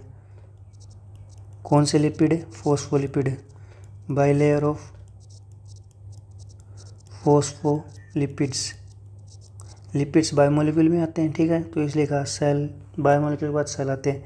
ऐसे चाहे वो न्यूक्लियस की मेम्ब्रेन देख लो या माइटोकॉन्ड्रिया की मेम्ब्रेन देखो, वो भी बाइलेयर होती है लिपिड्स की, ठीक है। तो ये इससे तो साबित हो गया कि सेल से पहले बायोमोलिक्यूल्स आते हैं, बायोमोलिक्यूल्स आपस में मिलकर एक सेल बनाते हैं, ठीक है। सेल के अंदर सारी स्ट्रक्चर बनाते हैं और सेल की आउट और उस सेल के अंदर, ठीक है, ये मान लो ये हो गया इसका साइटोप्लाज्म सेल का। अभी बना समझाऊंगा, अभी बनाते जाओ, ठीक है। साइटोप्लाज्म सेल का। अब अपना क्वेश्चन था ये कि सेल को बेसिक यूनिट क्यों बोला गया, सेल को बेसिक यूनिट क्यों बोला गया। उससे पहले एक और क्वेश्चन है मेरा, क्या है?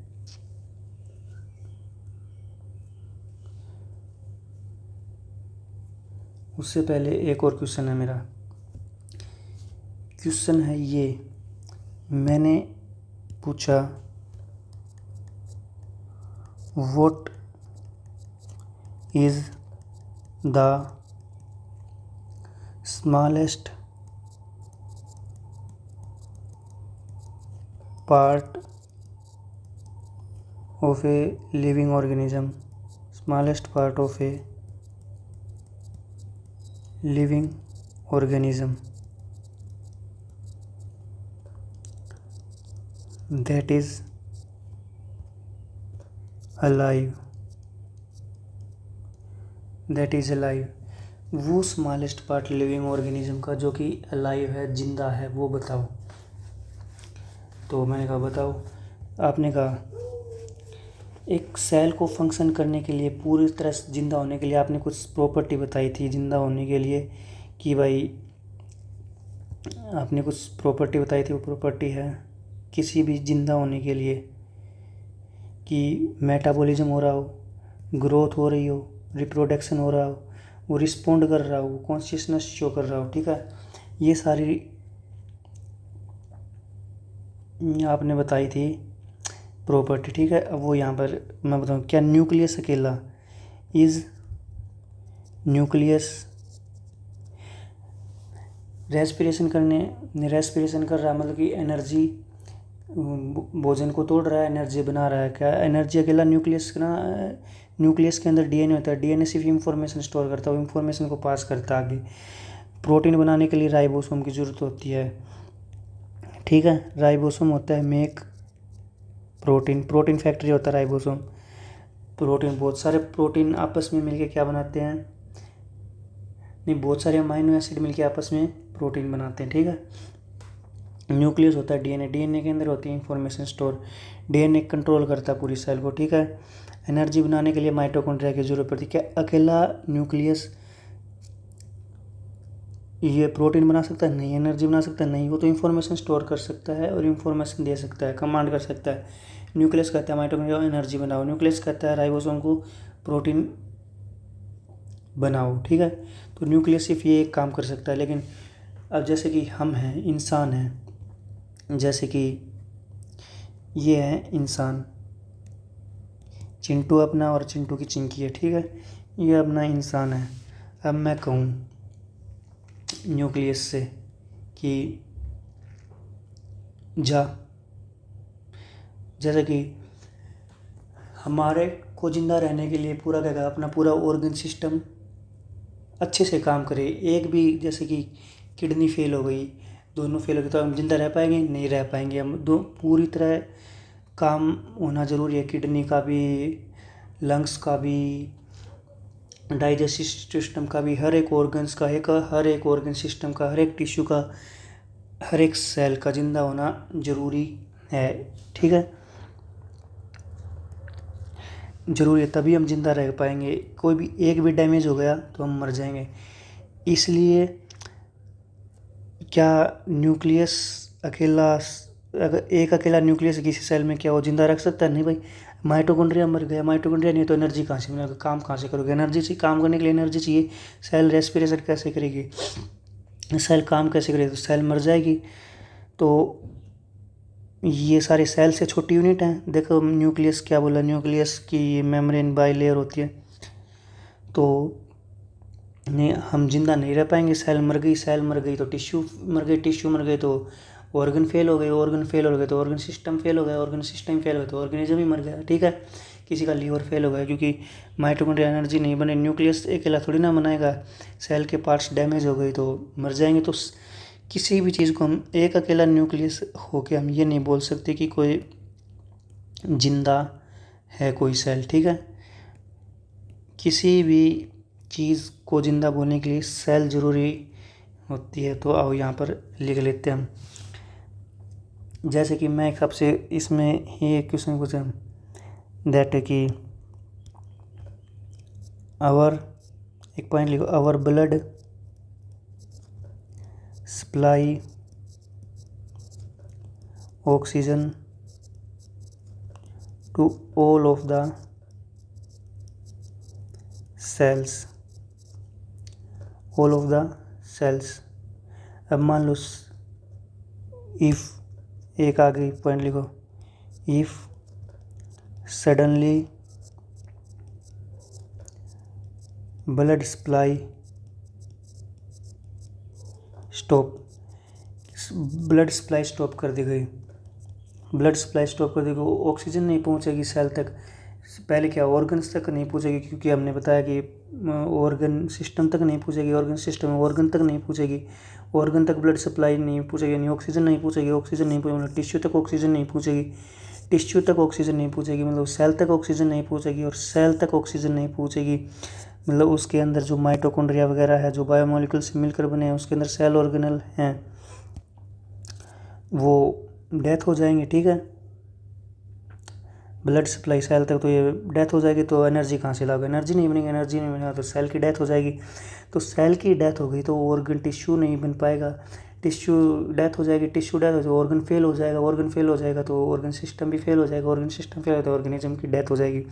इसलिए बोला जाता है कि cell is the basic unit of life, cell का होना ज़रूरी है। ठीक है, तो लिखो, तो स्टॉप कर रहे हैं। तो सबसे पहले सेल डाई, सेल मर जाएगी, सेल के बाद टिश्यू डाई, टिश्यू के बाद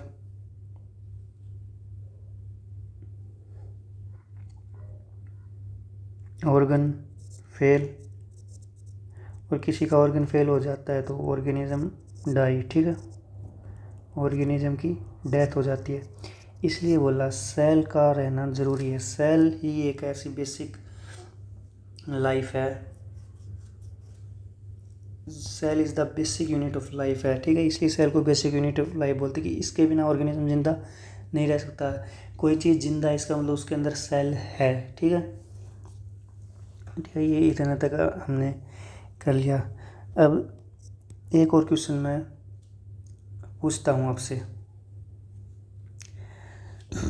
ठीक है, मान लो ये जो सेल का पार्ट है, ये जो सेल का पार्ट है, ये मैं फिर से बनाता हूँ अगले पेज पर।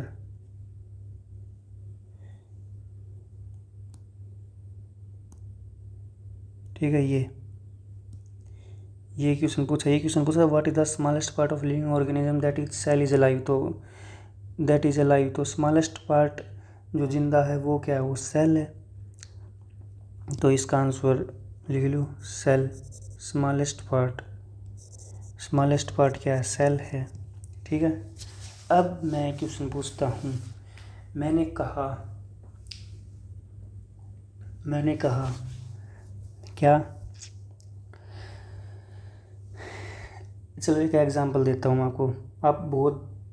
आपने नीट क्रैक कर लिया, आपने नीट एग्ज़ाम का क्रैक का बहुत अच्छी रैंक आ गई, आप प्रेस्टिजियस कॉलेज लाइक एम्स या जिपमर या AFMC भी क्रैक कर लिया, उससे आप पढ़ रहे हो, MBBS भी कर लिया, बहुत अच्छे डॉक्टर बन गए, MD भी क्लियर कर ली, DM भी कर, ठीक है, MS भी क्लियर कर ली, MD भी क्लियर कर ली, ठीक है, आप एक बहुत अच्छे डॉक्टर बन गए, सर्जन बन गए आप। अब बे कहाँ से रुपये छाप रहे हो, अब बे तो रुपये कमा रहे हो, लग्जरी लग्जरी गाड़ियाँ ला रहे हो, कोई रोल्स रॉयस ला रहा है, कोई लैम्बोर्गिनी ला रहा है, कोई मर्सिडीज, कोई जी वैगन में आ रहा है, ठीक है। तो मेरा एक आंसर है, ठीक है। तो मैं आपसे क्वेश्चन पूछता हूँ, इमेजिन ए कार, इमेजिन ए कार, एक कार को इमेजिन करिए, एक कार को इमेजिन करिए। कार में क्या होता है, इंजन होता है जो उसको चलाता है, व्हील्स होते हैं, टायर वगैरह, ठीक है, स्टीयरिंग होता है, क्या होता है, स्टीयरिंग होता है, और फ्यूल टैंक होता है, फ्यूल टैंक होता है। अब मान लो आप कार है, आप जा रहे हो हॉस्पिटल, हॉस्पिटल में जा रहे हो आप अपना खुद का हॉस्पिटल भी खोल रखा आपने, बहुत अच्छा रुपये कमा रहे हो उससे, अपनी गाड़ी में जा रहे हो, कोई रोल्स रॉयस में जा रहा है, आप में से कोई लैम्बोर्गिनी में, कोई मर्सिडीज में जा रहा है, ठीक है। मान लो अब मैंने कहा, मैं आपसे पूछता हूँ अब question, can a engine alone, can a engine alone or a wheel alone able to take you to hospital? इसमें आपको क्या, कार का अकेला इंजन, या फिर कार का अकेला पहिया, या फिर कार का अकेला स्टीयरिंग आपको हॉस्पिटल से पहुँचेगा? आप कहोगे नो, आप कहोगे नो। आप गाड़ी चलती है, आप गाड़ी चलाओगे, गाड़ी चलती है, जब सारे एक कोऑर्डिनेटेड वे में सारे काम करते हैं, सभी काम करते, एक भी डिसफंक्शन हुआ, एक ने भी काम करना बंद किया, आपकी गाड़ी रुक जाएगी, इंजन स्टॉप हो गया, आप गाड़ी रुक जाओगे, स्टीयरिंग के बिना आप गाड़ी नहीं चला पाओगे, टायर पंचर हो गया, आप गाड़ी नहीं चला पाओगे, आप अपने हॉस्पिटल नहीं पहुंच पाओगे सिमिलरली। सो वैन सारे पार्ट एक साथ मिलके काम करते, फंक्शन करते हैं, तभी कार प्रॉपर फंक्शन करती है, ठीक है। तो ओनली वैन all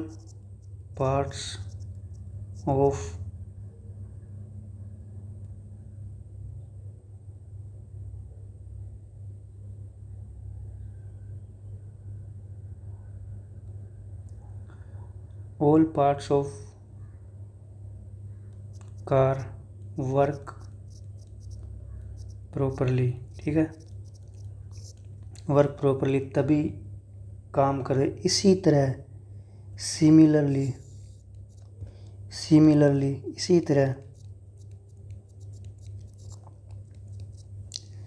इसी तरह जब न्यूक्लियस, ये राइबोसोम, ये माइटोकॉन्ड्रिया, जितने भी सेल ऑर्गेनल हैं, ये सारे आपस में कोऑर्डिनेटेड वे में काम करते हैं, कोऑर्डिनेटेड मैनर में, इंटीग्रेटेड सिस्टम होता है, कोऑर्डिनेटेड मैनर में काम करते हैं, तभी जो सेल होती है वो जिंदा रह पाती है। एक भी कोई भी सेल के अंदर म्यूटेशन हो गया, किसी भी जैसे न्यूक्लियस में, DNA में म्यूटेशन हो गया तो सेल डिसफंक्शन हो जाएगा, सेल की डेथ भी हो सकता है, सेल काम करना बंद कर देगा, हम बीमार पड़ने लग जाते हैं, कुछ भी हो गया, क्या पता सेल की डेथ हो जाए, तो अल्टीमेटली हमारी भी डेथ होनी स्टार्ट हो जाएगी, ठीक है।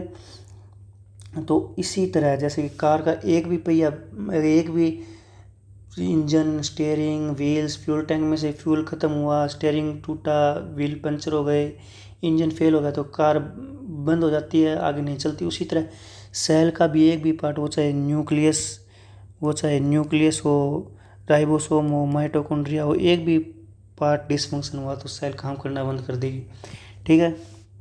तो सिमिलरली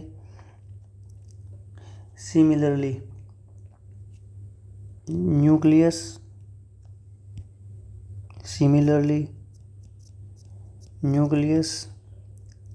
माइटोकॉन्ड्रिया राइबोसोम और other cell organelle like Golgi bodies, endoplasmic reticulum works in a coordinated manner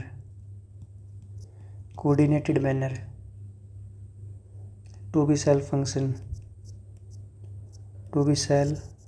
तो सेल को काम करने के लिए सभी का जिंदा होना जरूरी है। एक का भी डिसफंक्शन हुआ तो सेल प्रॉपर काम नहीं कर पाएगी। ठीक है, जिस तरह कार में एक चीज़ भी बिगड़ गई तो कार नहीं चल पाती, उसी तरह सेल। ठीक है, तो मैंने कहा आपसे न्यूक्लियस पर गया, न्यूक्लियस अलाइव है, जिंदा नहीं है, इट कंटेन डीएनए, बट एक अकेला न्यूक्लियस डीएनए हो लेकिन एनर्जी नहीं बना सकता। उसी तरह जो माइटोकॉन्ड्रिया एनर्जी प्रोड्यूस कर सकता है, प्रोटीन सिंथेसिस नहीं कर सकता। तो इसी तरह पूरे को आपस में कोऑर्डिनेटेड वे में मैनर होता है। ठीक है, तो लिख लो। और सेल से छोटी कोई लाइफ नहीं होती। इस लाइफ होना, सेल लाइफ हो मतलब सेल है, सेल के बिना लाइफ नहीं है। सेल से अब मैं कहूँ बायोमोलिक्यूल लाइफ नहीं है। बायोमोलिक्यूल में क्या पता ये अकेला हो सेल के अंदर, ये दोनों हो तो लाइफ कहाँ से हो गई। ठीक है, या मॉलिक्यूल या कोई एटम या कोई मॉलिक्यूल की लाइफ नहीं है। तो ये स्टेटमेंट लिख लो। ठीक है, so anything that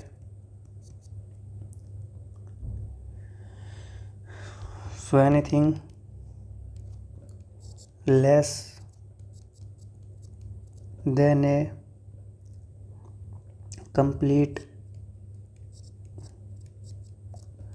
structure of cell does not ensure independent living। ठीक है, ये लिख लो, anything less than a complete structure does not independent living. Independent living का मतलब क्या है? इंडिपेंडेंट लिविंग का मतलब देखो यहाँ पर इसने कहा सेल से छोटी कोई भी स्ट्रक्चर किसी भी इंडिपेंडेंट जीवित रहने का प्रमाण शो नहीं करती। जैसे कि मैं एक इंसान हूँ, मैं अपना भोजन खुद बना सकता हूँ, मैं अपना काम खुद कर सकता हूँ, मैं किसी के ऊपर डिपेंड नहीं हूँ। ठीक है, मैं किसी के ऊपर डिपेंड नहीं हूँ। ऐसे ही सेल है, सेल अपना भोजन खुद बना सकती है। जैसे कि माइटोकॉन्ड्रिया है, एनर्जी है, क्योंकि उसके अंदर माइटोकॉन्ड्रिया भी है, एनर्जी बना सकता है। राइबोसोम है, प्रोटीन सिंथेसिस कर सकता है। न्यूक्लियस है, कंट्रोल करता है सेल को। ठीक है, और भी सारे सेल ऑर्गेनल है। तो सेल के अंदर ये सब है, तो सब बना पा रहे जो सेल को जरूरत है। लेकिन अब इससे छोटे सेल से छोटे स्ट्रक्चर बायोमोलिक्यूल पे आओ। ठीक है, मैंने कहा माइटोकॉन्ड्रिया अकेला क्या प्रोटीन बना सकता है? नहीं बना सकता। प्रोटीन नहीं बना सकता मतलब कि वो चीज़ें पूरी नहीं कर सकता जो जिंदा रहने के लिए ज़रूरी है। तो फिर तो ये लिविंग नहीं है। इसलिए ये कहा है कि कोई भी सेल से छोटी स्ट्रक्चर ये शो नहीं करती कोई भी चीज़ लिविंग इंडिपेंडेंट लिविंग है। ठीक है, सेल अपना भोजन बना सकती है खुद, क्योंकि उसके पास माइटोकॉन्ड्रिया वगैरह होता है, सब होता है, इसलिए इंडिपेंडेंट लिविंग है। लेकिन सेल से भी छोटी चीज़ मतलब सेल के अंदर जाके देखो, सेल के अंदर माइटोकॉन्ड्रिया है, वो लिविंग नहीं है। तो ये डेफिनेशन यही शो करती है कि इंडिपेंडेंट लिविंग का मतलब कि होता है यही कि मैं काम अपना खुद कर सकता हूँ, मैं इंडिपेंडेंट रह सकता हूँ। ठीक है, यही होता है। सो अब cell is the fundamental structural and functional unit of life।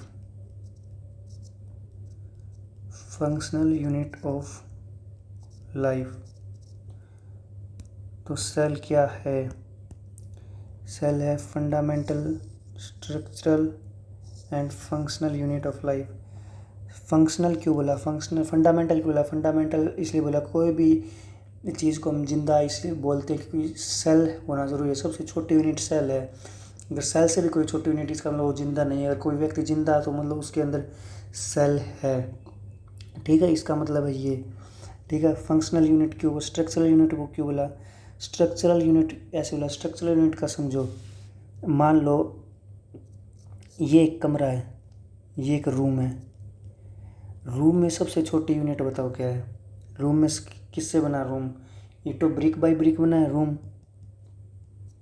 Made from BRICS. सबसे छोटी यूनिट ब्रिक्स है। एक ब्रिक, दो ब्रिक, तीन ब्रिक, चार ब्रिक, एक से ऊपर एक ऐसी लगती गई तो पूरा एक ऐसे उसको रूम बना दिया। ऐसे ही फंडामेंटल स्ट्रक्चरल यूनिट है, ये ऐसे बोलते हैं अपन क्योंकि जो सेल है, फंडामेंटल स्ट्रक्चर मतलब कि to make an organism, cell is the smallest unit, cell is the smallest unit. मतलब उसके अंदर जैसे कमरे के बनाने के लिए एक ब्रिक होगी, उसी तरह एक ऑर्गेनिज्म है तो उसमें उसका अंदर सेल है। तो फंडामेंटल स्ट्रक्चर इसलिए बोला। फंक्शनल इसलिए बोला, फंक्शनल यूनिट ऑफ लाइफ इसलिए बोला क्योंकि वो लाइफ के सारे फंक्शन कर रही है। लाइक वो मेटाबॉलिज्म कर रही है, लाइक वो ग्रोथ शो कर रही है। ठीक है, लाइक वो रेस्पिरेशन कर रही है। All essential function of life जो जिंदा रहने के लिए ज़रूरी है वो सब कर रही है, इसलिए उसको फंक्शनल यूनिट बोला। तो ये हो गई आपकी सेल। ठीक है, ये हो गई आपकी सेल। ठीक है, सेल क्या बोला? सेल को बेसिक यूनिट ऑफ लाइफ बोला। बेसिक यूनिट ऑफ लाइफ इसलिए बोला क्योंकि इससे अगर कोई छोटी चीज़, इसका मतलब वो जिंदा नहीं है। लाइफ है मतलब सेल है।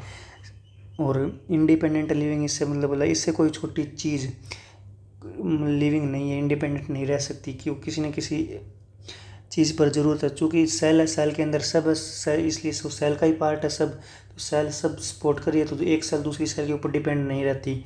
अपने भोजन के लिए, अपनी एनर्जी के लिए, अपनी रेस्पिरेशन करिए वो खुद कर सकती है। जैसे कि मैं ह्यूमन हूँ, मैं अपना खाना खुद बना सकता हूँ, मैं पढ़ सकता हूँ, मैं रह सकता हूँ, मैं काम कर सकता हूँ अकेला, मैं किसी दूसरे इंसान पर डिपेंड नहीं रह सकता। इसलिए सेल भी ठीक है।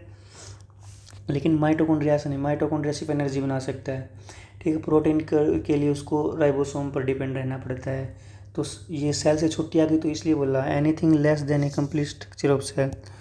सेल से छोटी कोई भी चीज़ नहीं शो करती कि वो जिंदा है। ठीक है, और fundamental structural and functional unit of life इसलिए बोला कि वो स्ट्रक्चरल यूनिट ऐसे बोला कि जैसे कि अगर रूम को बनाने के सबसे छोटी यूनिट ब्रिक्स होती है, ब्रिक्स बाई ब्रिक्स बना के रूम बनता है, वैसे ही एक ऑर्गेनिज्म को बनाने के लिए स्मॉलेस्ट यूनिट सेल होती है। सेल, बहुत सारी सेल आपस में मिलकर एक ऑर्गेनिज्म बनाती है। ठीक है,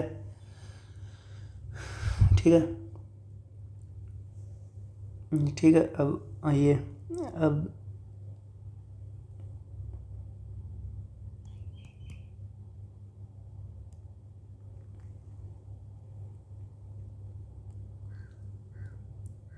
हेडिंग डालिए। अब मैंने कहा ऑर्गेनिज्म, मैंने कहा अगर कोई ऑर्गेनिज्म कोई जिंदा है तो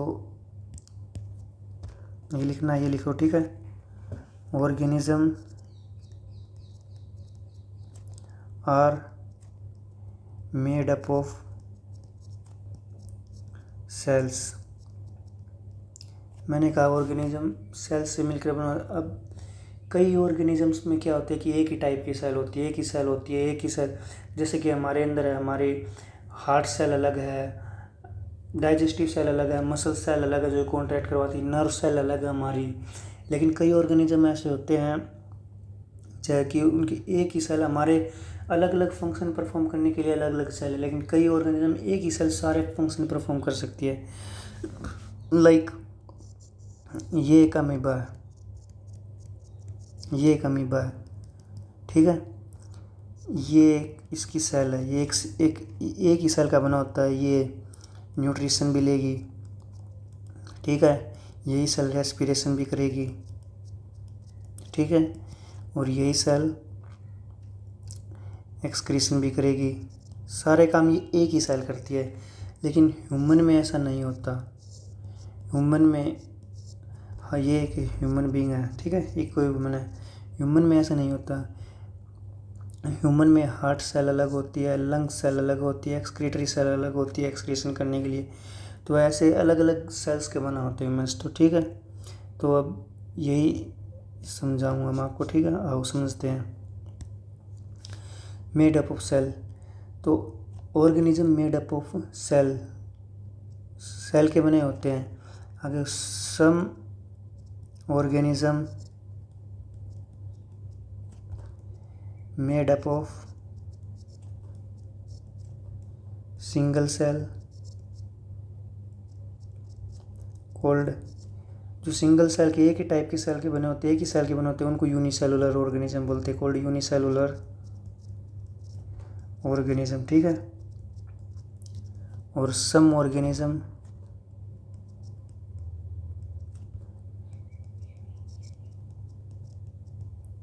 मेड अप ऑफ टू और more than two cell, more than two cell called multicellular organism, multicellular organism, उनको मल्टी, अब हमने बताया ऑर्गेनिज्म सेल्स के बने होते हैं। कोई ऑर्गेनिज्म है जिंदा है, मतलब सेल्स है, उसके अंदर सेल्स के बने होते हैं। अब कई ऑर्गेनिज्म एक ही टाइप की सेल के बने होते हैं, एक ही सेल के बने होते हैं, उनको यूनिसेलुलर ऑर्गेनिज्म बोलते हैं। अब कई ऑर्गेनिज्म बहुत सारी सेल्स, दो या दो से ज़्यादा सेल्स के बने होते हैं, उनको मल्टीसेलुलर ऑर्गेनिज्म बोलते हैं। आओ अब पढ़ते हैं यूनिसेलुलर और मल्टीसेलुलर ऑर्गेनिज्म क्या होता है, ठीक है।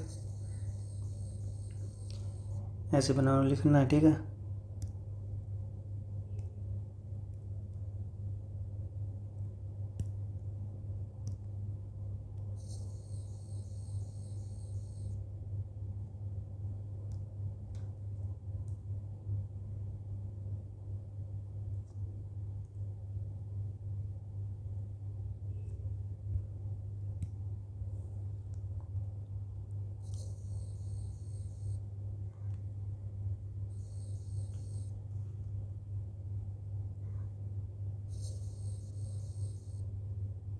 ये बना लो, ठीक है, ये बनाओ, ये मैं बना रहा हूँ ना, तुम भी बनाओ। अब डिफरेंस को यूनिसेलुलर और मल्टी सेलुलर ऑर्गेनिज्म में, एक तरफ लिखो यूनिसेलुलर ऑर्गेनिज्म, ऑर्गेनिज्म, एक तरफ लिखो मल्टीसेलुलर ऑर्गेनिज्म, ठीक है। अब इनके अंदर डिफरेंस लिखो। एक डिफरेंस तो ये बताया मैंने, क्या, जो यूनिसेलुलर होते हैं made up of one cell, जो मल्टीसेलुलर होते हैं मेड अप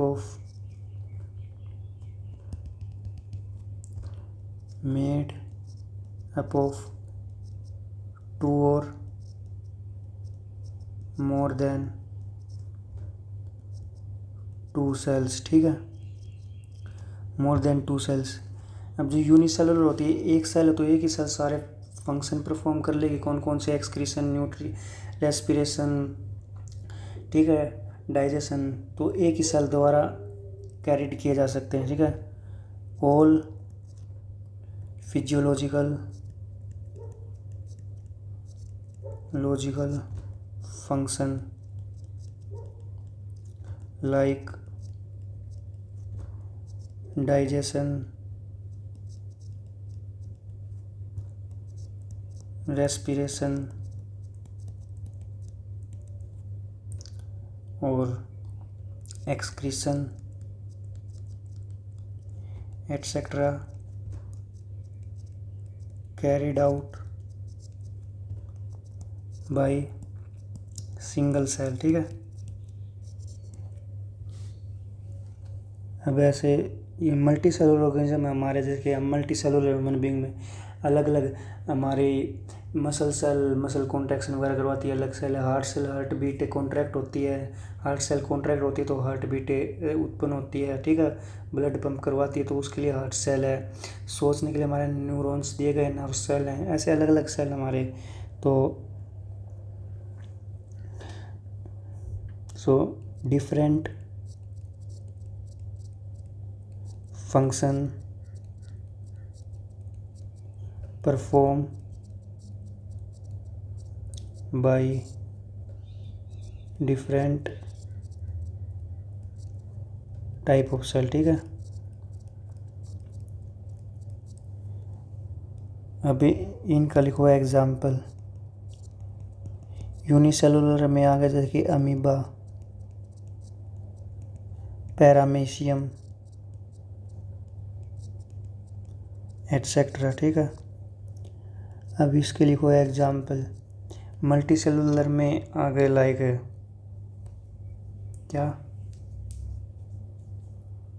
मल्टी सेलुलर में आ गए ह्यूमंस, एनिमल्स,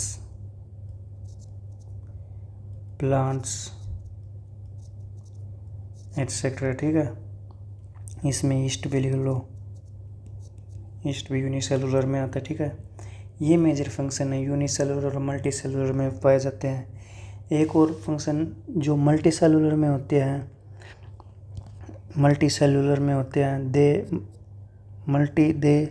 जो मल्टी सेलुलर होते हैं डिवीजन ऑफ लेबर शो करते हैं। दे शो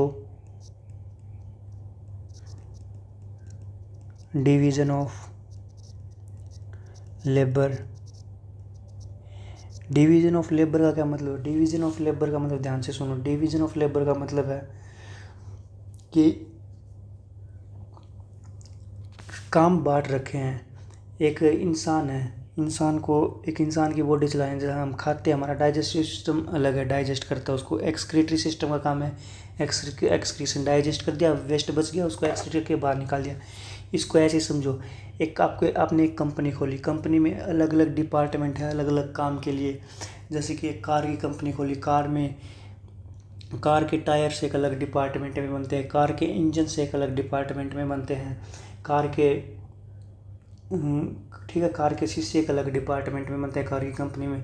तो एक कार को बनाने के लिए अलग अलग डिपार्टमेंट में अलग अलग काम सौंप रखा, आपको अलग अलग काम सौंप रखा है।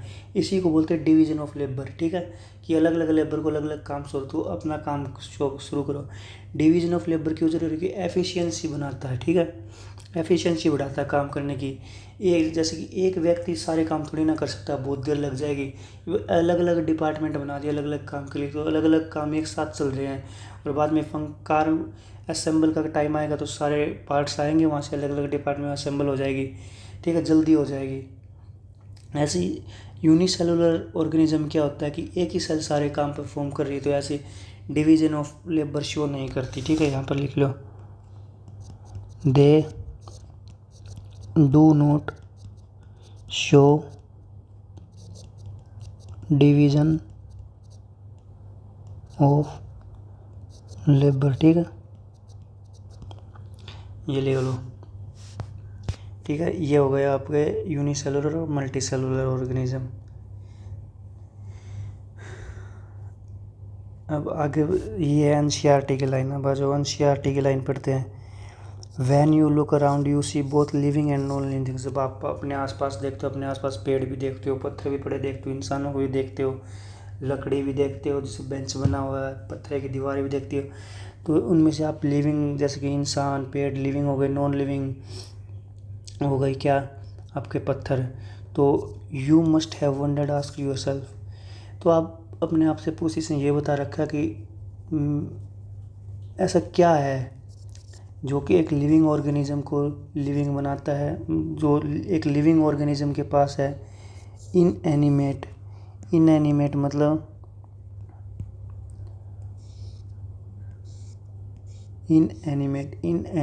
इनएनिमेट का मतलब समझो। एक होता है एनिमेट, एक होता है इनएनिमेट। एनिमेट होता है लिविंग, इनएनिमेट होता है नॉन लिविंग, ठीक है। तो इसने ये पूछा, जब आप अपने आसपास लिविंग और नॉन लिविंग थिंग्स को देखते हैं तो ऐसी क्या चीज़ है, ऐसी क्या चीज़ है लिविंग के पास जो नॉन लिविंग के पास नहीं है, जो कि लिविंग को लिविंग बनाती है। तो इसका आंसर है the presence of basic unit of life, cell. Cell, the presence of basic unit of life, cell. Living things के पास सेल है, सेल है, जिसके कारण it made a living organism,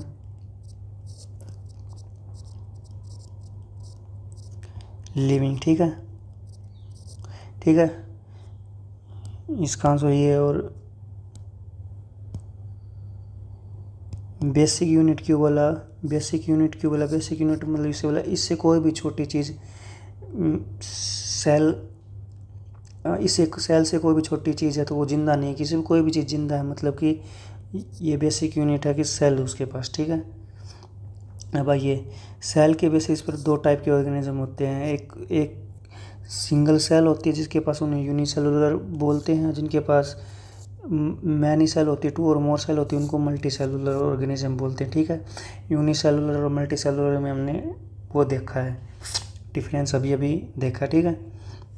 what is cell, what is cell, cell क्या है। जो unicellular होते हैं, ये unicellular are capable of independent existence. Independent existence मतलब ये और पॉइंट लिख लो इसके अंदर, they are capable of independent existence, ये पॉइंट और ले लो, इंडिपेंडेंट एग्जिस्टेंस, ठीक है। इंडिपेंडेंट एग्जिस्टेंस का मतलब एक सिंगल सेल है, सिंगल सेल ही सारे फंक्शन परफॉर्म करती, तो इसे किसी और दूसरे पर डिपेंड रहने की ज़रूरत नहीं पड़ती, तो ये इंडिपेंडेंट होते हैं, ठीक है। And perform the essential function, all essential function of life, all essential function of life मतलब सारे फंक्शन, जैसे कि एसेंशियल फंक्शन यहाँ पर क्या हो गया, जैसे कि डाइजेशन, रेस्पिरेशन, एक्सक्रीशन, ठीक है, रिप्रोडक्शन, ये जितने भी फंक्शन हैं ये सारे एसेंशियल फंक्शन, ठीक है। एसेंशियल फंक्शन ये एक ही सेल परफॉर्म कर सकती है, तो इसलिए ठीक है, ये यूनिसेलुलर सारे परफॉर्म, ये एक ही सेल परफॉर्म कर सकती है। इंडिपेंडेंट एग्जिस्टेंस मतलब किसी के ऊपर डिपेंड नहीं है। Anything less than a complete structure of cell does not ensure independent living, तो ये यही है जो मैंने पढ़ाया था आपको, ये कंप्लीट सेल से कोई भी छोटी चीज़, जैसे कि माइटोकॉन्ड्रिया, राइबोसोम, न्यूक्लियस और मैनी सेल ऑर्गेनेल और साइटोप्लाज्म मिलकर आपस में क्या बनाते हैं, एक सेल बनाते हैं पूरी। तो सेल से कोई भी छोटी चीज़ है, माइटोकॉन्ड्रिया अकेला हो, चाहे राइबोसोम अकेला हो, चाहे न्यूक्लियस अकेला हो, वो इंडिपेंडेंट लिविंग शो नहीं करते, मतलब कि वो लिविंग नहीं है, वो उनको लिविंग थिंग नहीं बोल सकते, ठीक है, ठीक है। और hence the cell is the fundamental structure इसलिए बोला क्योंकि जैसे ब्रिक बाय ब्रिक बन के एक रूम बनता है, वैसे बहुत सारी सेल मिलके एक ऑर्गेनिज्म को बनाती है। फंक्शनल इसलिए बोला कि वो बहुत सारी सेल जो सेल होती है वो लिविंग ऑर्गेनिज्म के function like respiration, digestion, excretion, reproduction etcetera function जितने भी वो सारे परफॉर्म करती है। यूनिसेलुलर में एक सेल करती है, मल्टी सेलुलर में अलग अलग सेल करती हैं, ठीक है। अब आइए क्वेश्चन करते हैं। इसमें पूछा है which of the following unicellular organism amoeba है, इसका उसमें सीधे दो अमीबा, ठीक है। अब दूसरा question, in multicellular organism different cell perform different function, this property of card, इसका डिफ्रेंशिएशन नहीं, मेटाबॉलिज्म नहीं, डिवीजन ऑफ लेबर यस, कि भाई division of labour multicellular organism में काम बांट रखा है। डाइजेस्टिव सेल्स होती है, डाइजेशन सेल होती है, वो डाइजेस्टिव सेल डाइजेशन करेंगी, रेस्पिरेटरी सेल रेस्पिरेशन करवाएंगी, हार्ट सेल हार्ट कॉन्ट्रैक्शन करवाएंगे, हार्ट बीट पंप करवाएंगे ब्लड को। ये होता है डिवीजन ऑफ लेबर, काम आपस में बांट रखा है, ठीक है। रेस्पिरेशन नहीं होता तो इसका ऑप्शन आ जाएगा सी। अब ये which of the following statement is true for unicellular organism, ठीक है। Unicellular organism, unicellular they show division of labour, correct पूछे यूनिसेलुलर ऑर्गेनिज्म के बारे में करेक्ट स्टेटमेंट नहीं, एक ही सेल सारे परफॉर्म फंक्शन कर रही है तो काम बटे ही नहीं है तो डिवीजन ऑफ लेबर शो नहीं करती, तो ये तो हो गया गलत। They have specialised tissue, they have specialised tissue नहीं, यूनिसेलुलर ऑर्गेनिज्म होते हैं, सेलुलर ऑर्गेनाइजेशन होती है, टिश्यू नहीं होती उनमें, ठीक है। तो ये भी गलत हो गया। ये single cell perform all life process, जैसे all life process excretion respiration digestion reproduction sir एक ही सेल कर देती है, तो ये इसमें सही है यूनिसेलुलर, तो करेक्ट पूछिए तो सी करेक्ट हो गया। They are unicellular multicellular कैसे हो सकते भाई, ठीक है। अब चौथा question, which one of the following shows the correct sequence of organism in a multicellular organism. Hierarchy पूछिए, सेल से टिश्यू बनते हैं, टिश्यू से ऑर्गन बनते हैं, ऑर्गन से ऑर्गन सिस्टम बनते हैं, ऑर्गन सिस्टम से आगे पूरा ऑर्गेनिज्म बनता है, तो इसमें ये बी ऑप्शन आ गया, ठीक है। Which of the following A multicellular organism, paramecium, ये सारे यूनिसेलुलर हैं, ठीक है। मल्टी सेलुलर पूछा, ये मल्टी सेलुलर है, ठीक है। मल्टी सेलुलर का एग्जाम्पल पूछा तो इसका आ गया डी। अब आया छठा, why division of labour important in multicellular, division of labour important क्यों है अभी बताया था। जैसे कि मैंने कहा, आप ऐसे समझो, आप बहुत बड़े डॉक्टर बन गए हो, आपका एक बहुत बड़ा हॉस्पिटल है, उसमें ऑर्थोपेडिक सर्जन भी है, उसमें न्यूरो सर्जन भी है, उसमें क्या है, उसमें अलग अलग डॉक्टर्स है, न्यूरो सर्जन भी है, न्यूरोलॉजिस्ट भी है, ठीक है। तो अब मैं कहूँ एक न्यूरो सर्जन से कहूँ आप ऑर्थोपेडिक्स भी कर लो, मतलब कि आप हड्डियों की भी सर्जरी कर लो, क्या वो कर पाएगा? नहीं कर पाएगा।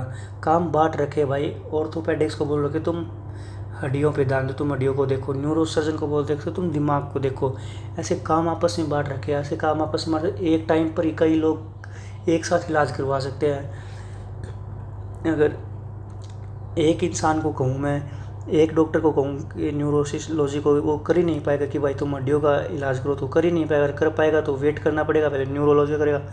लेकिन जब एक ही हॉस्पिटल में दो डॉक्टर, न्यूरोलॉजी का भी है, ऑर्थोपेडिक्स भी है, न्यूरो सर्जन ब्रेन का इलाज करेगा एक ही टाइम पर, और उसी टाइम पर ऑर्थोपेडिक्स हड्डियों का इलाज कर रहा होगा, तो ये ऐसे एफिशिएंसी बढ़ती है। ऐसे तो एक ही साथ बहुत सारे पेशेंट आएंगे, बहुत सारे पेशेंट को देखोगे तो बहुत सारे रुपया कमाओगे। तो इसका आंसर यही है कि मोर एफिशिएंट बनाता है ऑर्गेनिज्म को। ऐसे ही ऑर्गेनिज्म में एक साथ सारे फंक्शन, रेस्पिरेटरी सिस्टम एक साथ में, देखो मैं बोल भी रहा हूँ, सांस भी ले रहा हूँ एक साथ, ठीक है। अंदर क्या पता कुछ खाया हो तो उसका डाइजेशन भी एक साथ चल रहा है, ठीक है। तो इसका सी ऑप्शन आ गया, ये वो एफिशिएंट बनाता है, ठीक है। अब ये देखो, ट्रू और फॉल्स बताने हैं आपको, ठीक है। इसमें ऑल ऑर्गेनिज्म वेदर यूनिसेलुलर और multicellular are made up of cell, बिल्कुल सही है। कोई भी यूनिसेलुलर और मल्टी सेलुलर मतलब सेल है उसमें, तो ये तो पूरा ट्रू है, ठीक है। ये हो गया ट्रू, ये हो गया ट्रू, ये सही है, ठीक है। Organism made up of single cell can also be called, नहीं, सिंगल सेल तो यूनिसेलुलर होते हैं ना, तो ये तो फॉल्स हो गया, तो ये हो गया फॉल्स।